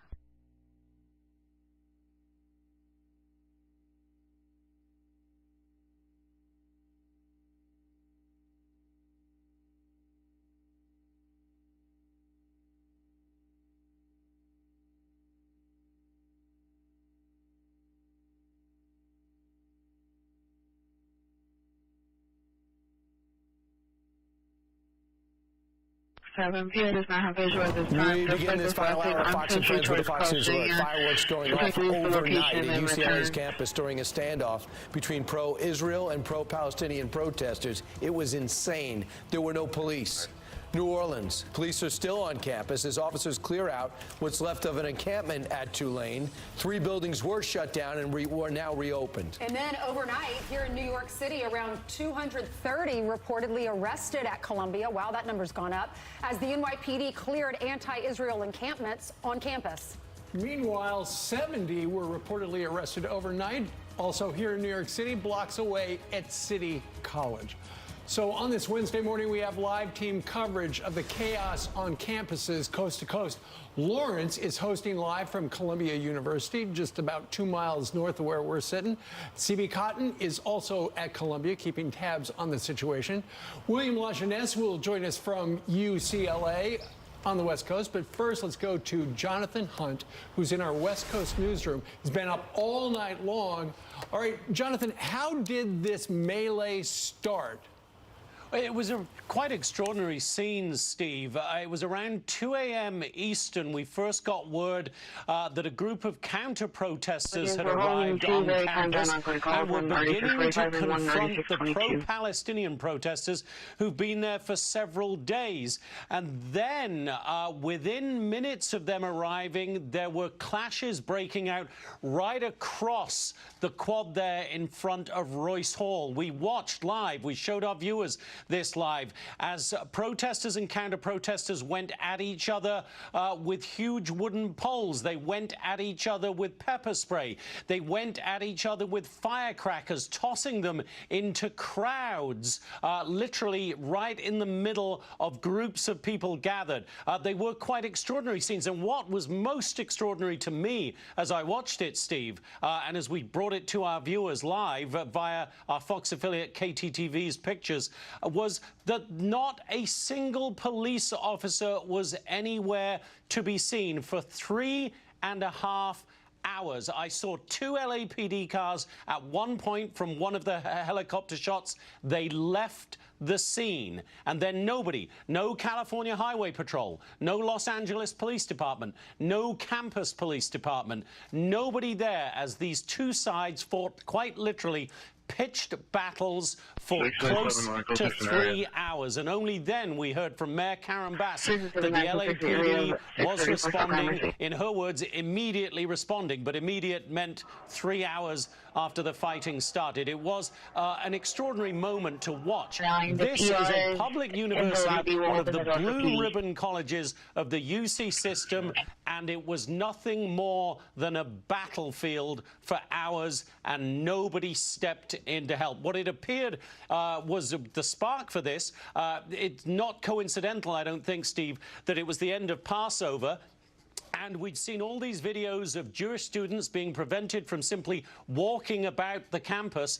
And it appeared that many who were sympathetic to those students, not students themselves for the most part, but sympathetic to them and members of the Jewish community, just decided enough is enough. The UCLA administration isn't doing anything for us. Law enforcement isn't doing anything for us. We need to take a stand. And take a stand they did. And we saw these extraordinary scenes of violence on the campus of a major public university in the United States. An embarrassment, I think, around the world, and a propaganda victory for Hamas. And Jonathan, you set the stage perfectly, and we see this actually playing out as we look at this video. You got the people on the left; those are the pro-Palestinians, and then you got the counter-protesters on the right. We had a guest on about 2 hours ago, Eli. He said the counter-protesters were not students; they were just, for the most part, LA Jewish residents who'd been watching the bad treatment of the students, the Jewish students on campus, and they went over there and they took matters into their own hands. Yeah, they felt they had to, Steve. And, you know, I'm in regular contact with some of those Jewish groups. There are support groups here. There have been many anti-Semitic incidents even before the October 7th attacks and everything that has followed since then. Even before then in LA, there have been plenty of anti-Semitic incidents. And there is a group here that helps escort nervous Jewish people to synagogue on Friday night. I know that group was putting out calls yesterday via social media for anybody who wanted to, in their words on those posts, help escort Jewish students throughout the UCLA campus. Clearly, they decided they needed to do much more than provide escorts. Clearly, that group and others thought that they needed to take a stand and really show that they will not stand for this lack of action from the UCLA administration and have to take matters into their own hands. And we see how, without a law enforcement presence, it ended. Just someone had a speaker that they brought to the fight. Someone had a skateboard. You saw all the umbrellas that look like beach umbrellas. They used that to shield themselves. I think the pro-Palestinian side had a big speaker taunting the other side, and the guy just took it away from him. UCLA Palestinian Solidarity Encampment says they do not plan to disband. They said, we will not leave. They called the chancellor's statement because the chancellor said he supports peaceful protests, but not activism that harms our ability to carry out our academic mission. And they called that statement cowardly and an intimidation tactic. Yeah, well, good luck. Doesn't make it easy, Lawrence, that the bad guys wear masks. I mean, if you're so proud of what you're doing. That's exactly right. But the campus, the governor have made it clear that it's okay. It's okay because they called them protesters instead of pro-Hamas terrorists. Okay, there's one thing to say, hey, I disagree with the conflict. I want to bring an end to the conflict. It's another to call for jihad, to say from the river to the sea, to say that to block UCLA. They were blocking Jewish students from attending class. They said you couldn't go there. I mean, how do you not have a civil rights investigation from the Department of Merrick Garland's Education? Busy. He's got to see. He's got to look at Donald Trump's documents. Lawrence, you've said this and from Brian, the get-go. When Cardona was asked about it, exactly. When they were asked about it, the Secretary of Education, he goes, no, there's no open investigation into this. Yeah, I mean, they're chanting death to America. They're replacing American flags with Palestinian flags, completely deciding to live in our country, but not agreeing with the fact that we are pro-Israel and Israel is our ally, replacing our own flag, the flag that allows them to do all of this and to have peaceful protests. Well, but Lawrence, you keep saying if this were about the black community, if they were able to go to class, if they were from human gates or barriers so that black people could not go to school, there would be so much of an uproar from these presidents of these colleges. How much anarchy do you need before you call the cops? And you look at what's happening in Baltimore. Yeah, exactly. And, you know, at Hamilton Hall, our authorities are now saying that the people who were organizing it were outside agitators. We look at LA and what happened last night. Those were people from the outside who were sick of seeing the Jewish students not being protected by the administration or by the cops, and they just had to do something. And last night they did. These protests, we all want to know who's behind it. President Trump was on last night, and he said that these are paid agitators. These are professional agitators.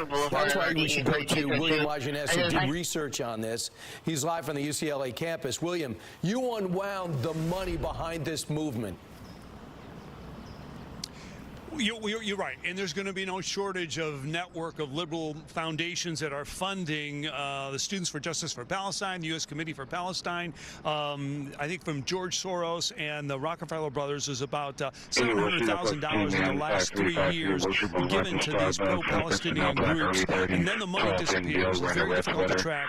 There is no IRS rules, if you will, for fiscal sponsors to allow the transparency for us as journalists to follow exactly where the money's coming from and exactly where it's going. That's one of the problems. But that I can tell you, looking into this, again, there's a network of liberal foundations giving millions of dollars to these pro-Palestinian groups that keep them going. But the situation here at UCLA has been a powder keg for more than a week when this encampment started going up. There's kind of garden variety assaults happening on a pretty much daily basis, people getting shoved, carrying signs and so forth. And then the barricades went up, right? And the Jewish students, as you had said, are frustrated because the university is not enforcing campus rules about stopping people from going through, you know, the quad. So this is what we saw. You've probably seen a lot of movies and TV shows. It's iconic. And they took over the front lawn there. We can't get closer anymore. We were there yesterday, much closer. But now they have put up, of course, these barricades and fences and plywood. Well, last night, as Jonathan mentioned, probably 50 to 100 pro-Israel protesters said, you know, this is, university's not going to take it down, we will. And they were met by pepper spray. We were told by some that I talked to here earlier today, boards with nails in them, and on the back you have a rope that you can use it like a shield and pushing people that way. Some injuries occurred, none that we know that were serious, but you could see a lot of people being hit with sticks and bats, that kind of thing, as well as these chemical agents to their eyes have to be washed out. But the situation now is going to be interesting, because now if UCLA ever had a reason to go in and take this out and actually expel or suspend students, this would be their opportunity. There was scheduled to be a meeting potentially today at noon between the administration and the pro-Palestinian protesters. We're not sure if that's going to happen or not. The UC system had taken pride in the fact that they were taking kind of a laissez-faire, hands-off attitude, you know, on letting free speech be what it is and giving people a free pass here, if you will. I'm not sure that's going to be the case going forward now that you see CHP here, LAPD, and so forth. They had tried to just bring in kind of your parking lot security, if you will, in T-shirts, a lot of bodies, but no enforcement. But clearly that wasn't enough last night to stop what was occurring and maintain any sense of order here on campus.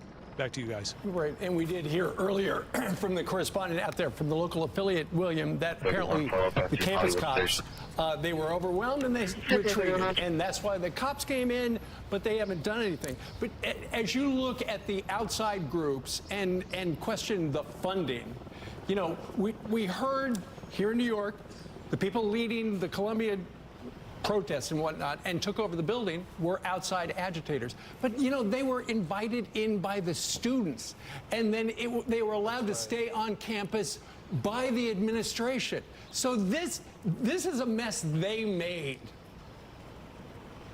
For sure. And you know what?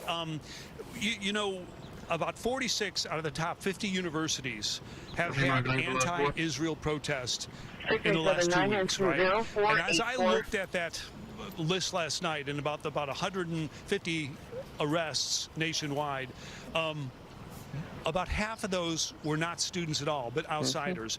And people, UCLA knows who's in this encampment. There's a check-in area, you give your name and this kind of thing. They're supposed to check you off the list if you're a student or not to get in there. Not anyone can just get in there, right? So they know that this is infiltrated, if you will, by a lot of individuals who are not students here at all. They took no action against it. And that's these decisions that these chancellors have to make at the very front end. With the tents, yes or no. You look at Florida, you look at Texas, say not going to happen. Right. UNC, not going to happen. UC system, not a problem. Then you have the question, well, are you going to actually expel students and suspend them, or are you just going to threaten it and make it an empty promise, if you will? And number three, do you use real security, meaning armed police officers to maintain order, or do you simply rely on campus police who don't have the authority or the expertise, if you will, to take care of this problem? And there's a very different, as we look around the country, right, different universities have taken a very different approach on how they're going to handle this. And now, as you mentioned, Steve, maybe UCLA brought some of this upon themselves by the way they handled it up until tonight. Back to you. Yeah.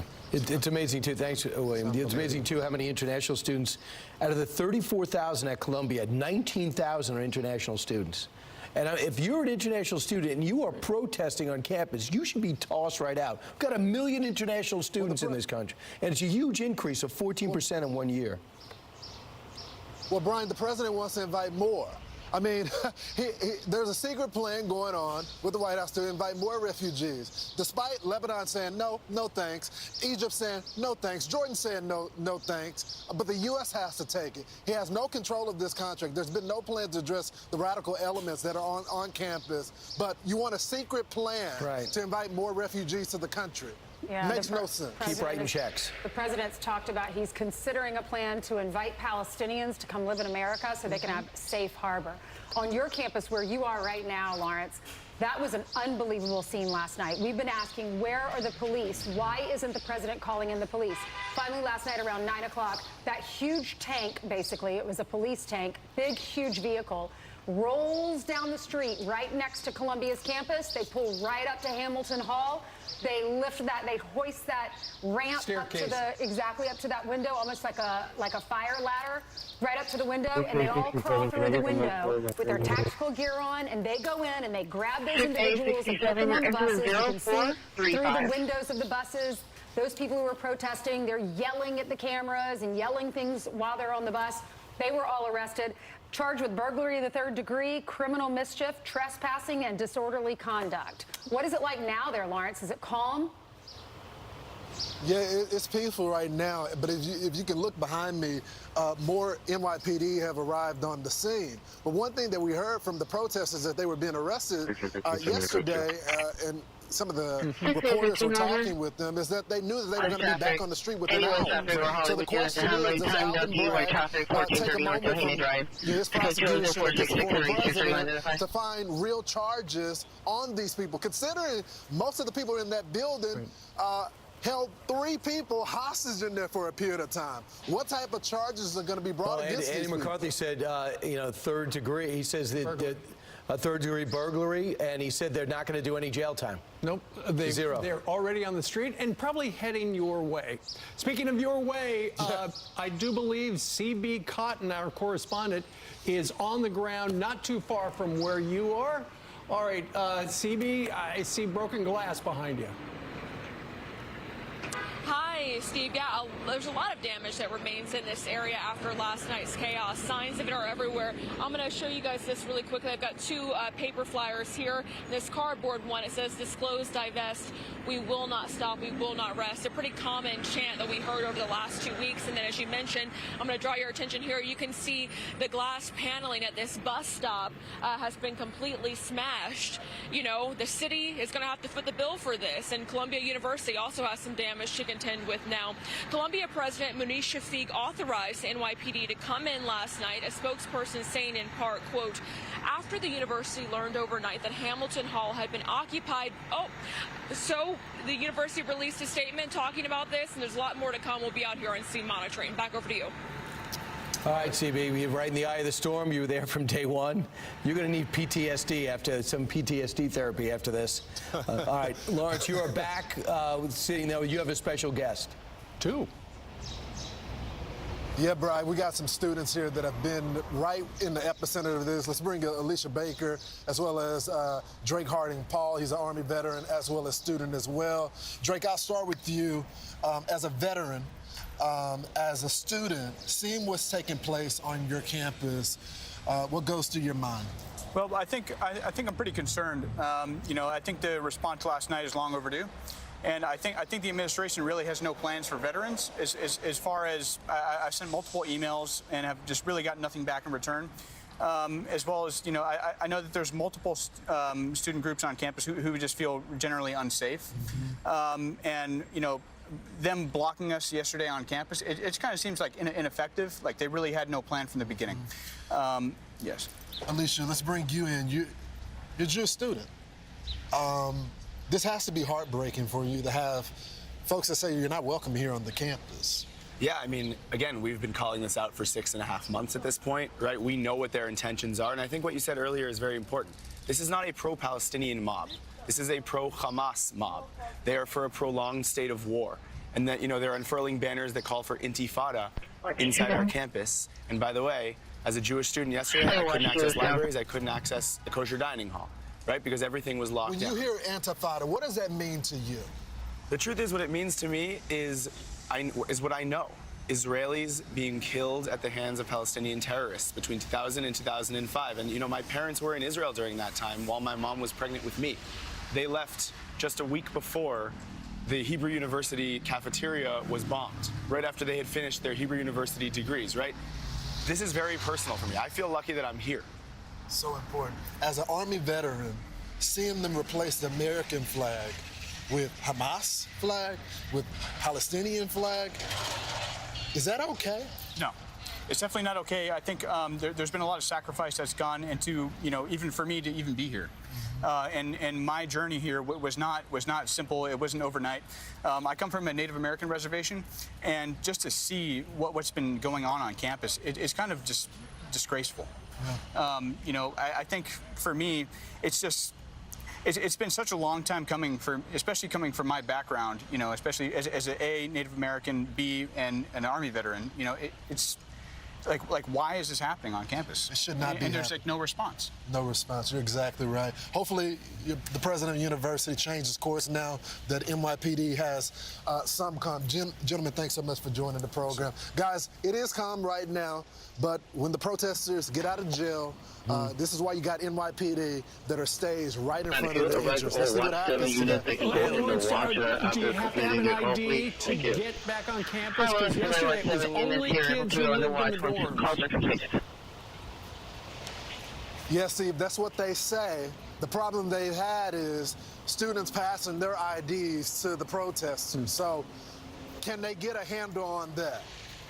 Stay tuned. So units handle timed out, Poplar Battery 1059 Wilshire Boulevard, with 20828. So if you're CTS mom and dad's house in New Jersey, you can take your bag and give it to someone else who's going to protest. I thought there'd be something like a license for that, especially in a place. We saw them scanning it. You just walk up, you take your ID, and if it turns green, you're able to go. Right. Meanwhile, Carly Shimkus, and thanks for the lunch. Don't move. Carly Shimkus is upstairs. Carly, we saw you scrambled early today at 4 a.m. Now we need you to update us again. That's right. Yeah, and I'm going to start in Israel, guys. Secretary of State Anthony Blinken is in Tel Aviv today, meeting with Prime Minister Benjamin Netanyahu. He's trying to convince the Israelis to call off a planned offensive in Rafah, which is one of the last Hamas strongholds in southern Gaza. But Axios reporting Netanyahu told Blinken that he will not accept a deal that includes ending the war. This coming after Blinken met with Israel's president and spoke with the families of hostages. He is calling for an immediate truce and is blaming Hamas for delaying an agreement. Folks in Charlotte coming together to honor 4 officers killed in a shootout on Monday while trying to serve 2 warrants at a home. An American flag now covers the top of Officer Joshua Ayer's vehicle, and flowers were placed in front of the home where the fallen officer traded fire with a suspect. A, quote, unusually deadly surge in opioid deaths plaguing Austin, Texas. Over 50 overdoses reported in the Lone Star State's capital city between Monday and Tuesday, leaving 8 people dead, many other victims being revived with the overdose reversal drug called Narcan. The majority of calls coming from the city's downtown area on Monday night. First responders in Austin typically receive 1 to 2 overdose calls per day. 18 boaters who took part in a weekend party called Boca Bash, are now facing charges ranging from boating under the influence to possession of a controlled substance. Oh boy. This comes as a group of young boaters sparking outrage after they were caught on camera dumping buckets of trash into the ocean as they left that wild party. Authorities say they are investigating the incident. And those are your headlines, guys. Oh, it looks like they were dumping the empties. Yeah, you can't dump the empties in the ocean. Nope. That's what garbage cans are for, guys. Come on. Indeed. Thanks, Carly. You're welcome. Carly. All right, back to our breaking story, chaos on campuses. Senator Tim Scott says it's time for leaders to take action so Jewish students can learn without fear. That's next. Hey there, are you looking to grow closer to God? Dive deeper into prayer?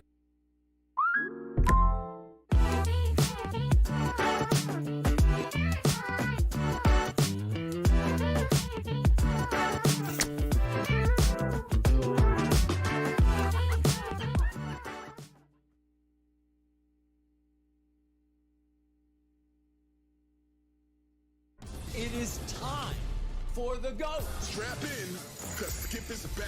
This team is loaded top to bottom. He's got the Hall of Famers, playmakers. We coming with some swag. Game changers. And Lil Wayne is in the house. New team. I'm talking elite players. Here we come. Same Skip. This is about to be the greatest show I have ever been a part of. Undisputed. Weekdays at 9:30 Eastern, only on FS1. To find a food star, Gordon faces his biggest rival ever. Who wants to be on Team Vanderpump? It's Team Lisa versus Team Gordon. She can Vanderpump off. We're done. Food Stars premieres Wednesday, May 22nd on Fox. All right, I'm gonna change your world. That's gonna be interesting. Let's go.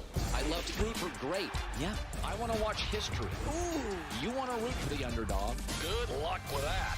In sports, people hate what they fear. They hate the Cowboys. They hate LeBron. I've got a lot of haters. Truth hurts sometimes. I'm controversial when I don't even mean to be. It doesn't matter how many times I'm right. You'll still argue with me. This is The Herd. The Fox Weather app is available on Roku. Stream the latest forecast by searching Fox Weather and download the app on your Roku device for access to critical reporting from across the country to just around the corner. Fox Weather, weathering it together. Stream now on Roku. Saturday on Fox. The Houston Roughnecks take on AJ McCarron and the St. Louis Battlehawks. The United Football League, Saturday 3 Eastern on Fox. I just don't get why Maggie bothers you so much. We can't move forward if you're being held back. More tequila, please. Maggie has always been there for me. I love you.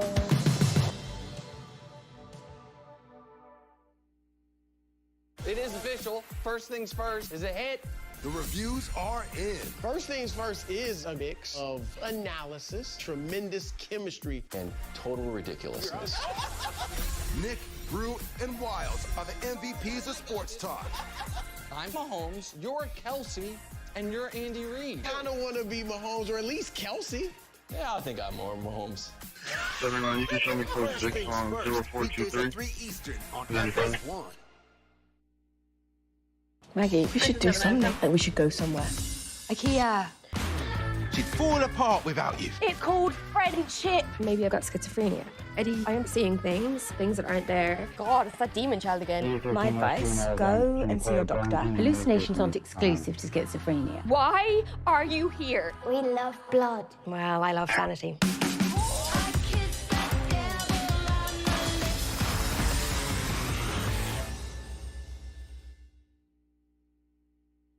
I'm turning 30 soon and I want to be a good person. I fix problems and you have them.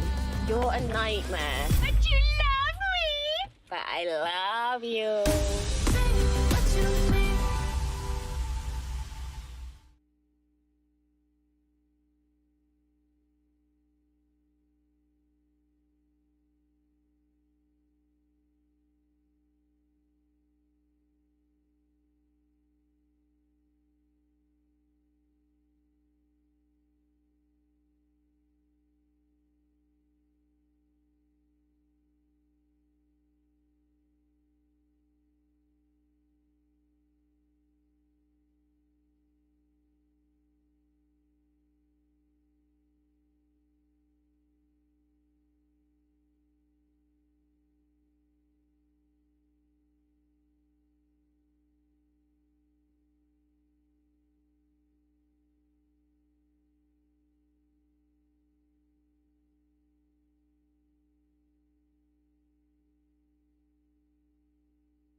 The chaos, still saying they're not safe. They don't feel safe, would you?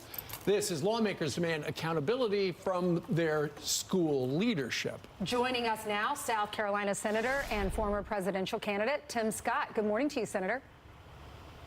Good morning, Ainsley. Hope you're doing well. Doing well, but waking up, watching Sean last night and watching police go onto Columbia's campus with that huge vehicle and then going into that building and pulling out those individuals, and then waking up this morning and seeing chaos, fights, fists being thrown, just everything, skateboards being used to hit tear people. gas, fireworks on the other coast. What's your reaction to all of this that's happened in the past, 12 hours?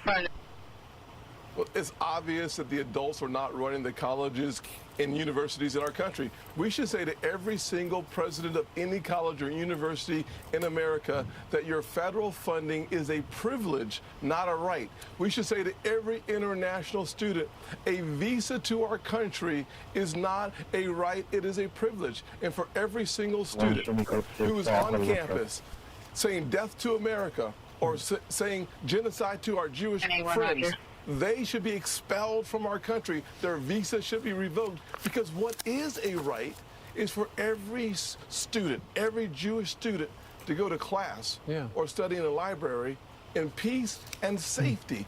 But when these presidents don't do their jobs, they should resign.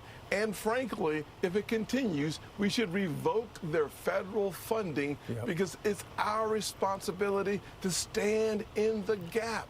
Right. 19,000 of the 34,000 Columbia students are international. Do you believe that? And I'm sure a lot of them are in those encampments. They have to get out right away. And we have to revisit 100%. What opportunities are for American kids and what are for internationals. You got over 1 million. I guess they get full tuition, so these colleges want to cash in.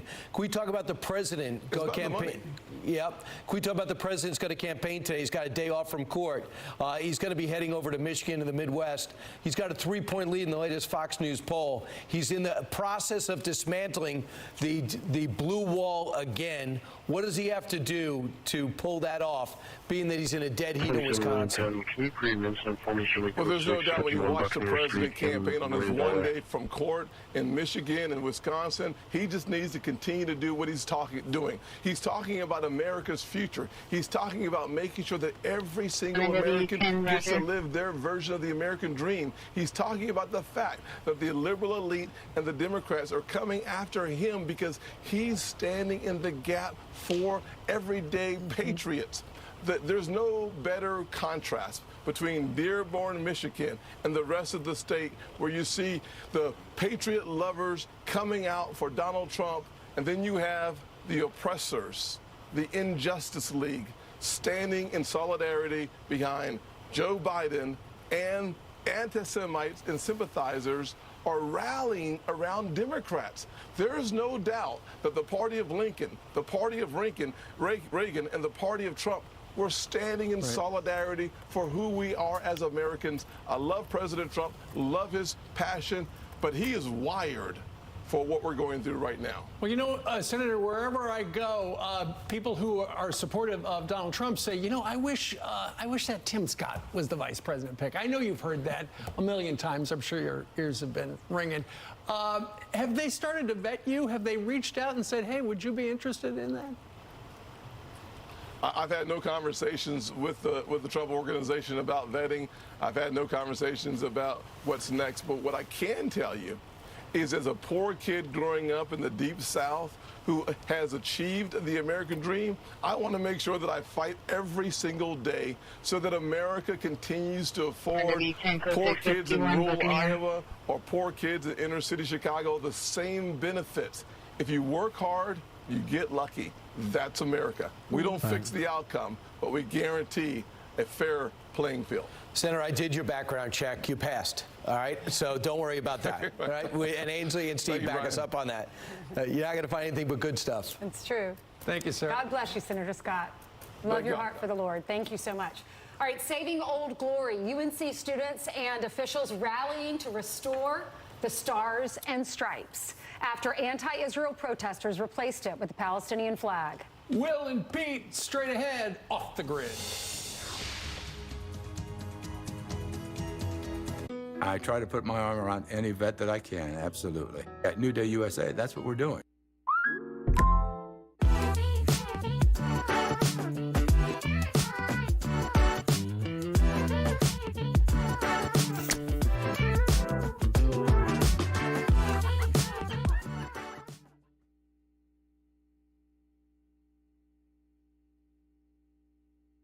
Skip is back.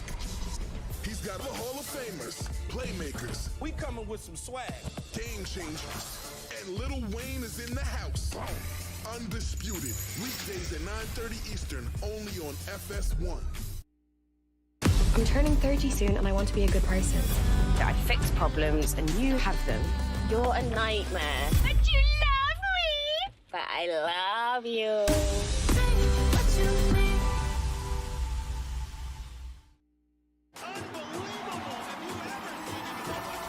Do we have your attention yet? Is this the new face of the great American race? Is this how you dance on the razor's edge? How you find a diamond in the desert? How you beat the heat? Will this gladiator be the last? Unit 1040 Worcester Boulevard. Last Incident question. 554. Are you not entertained? The Advent Health 400 Maggie, we should do something. Like we should go somewhere. She'd fall apart without you. It's called friendship. Maybe I've got schizophrenia. Eddie, I am seeing things that aren't there. God, it's that demon child again. My advice, go and see your doctor.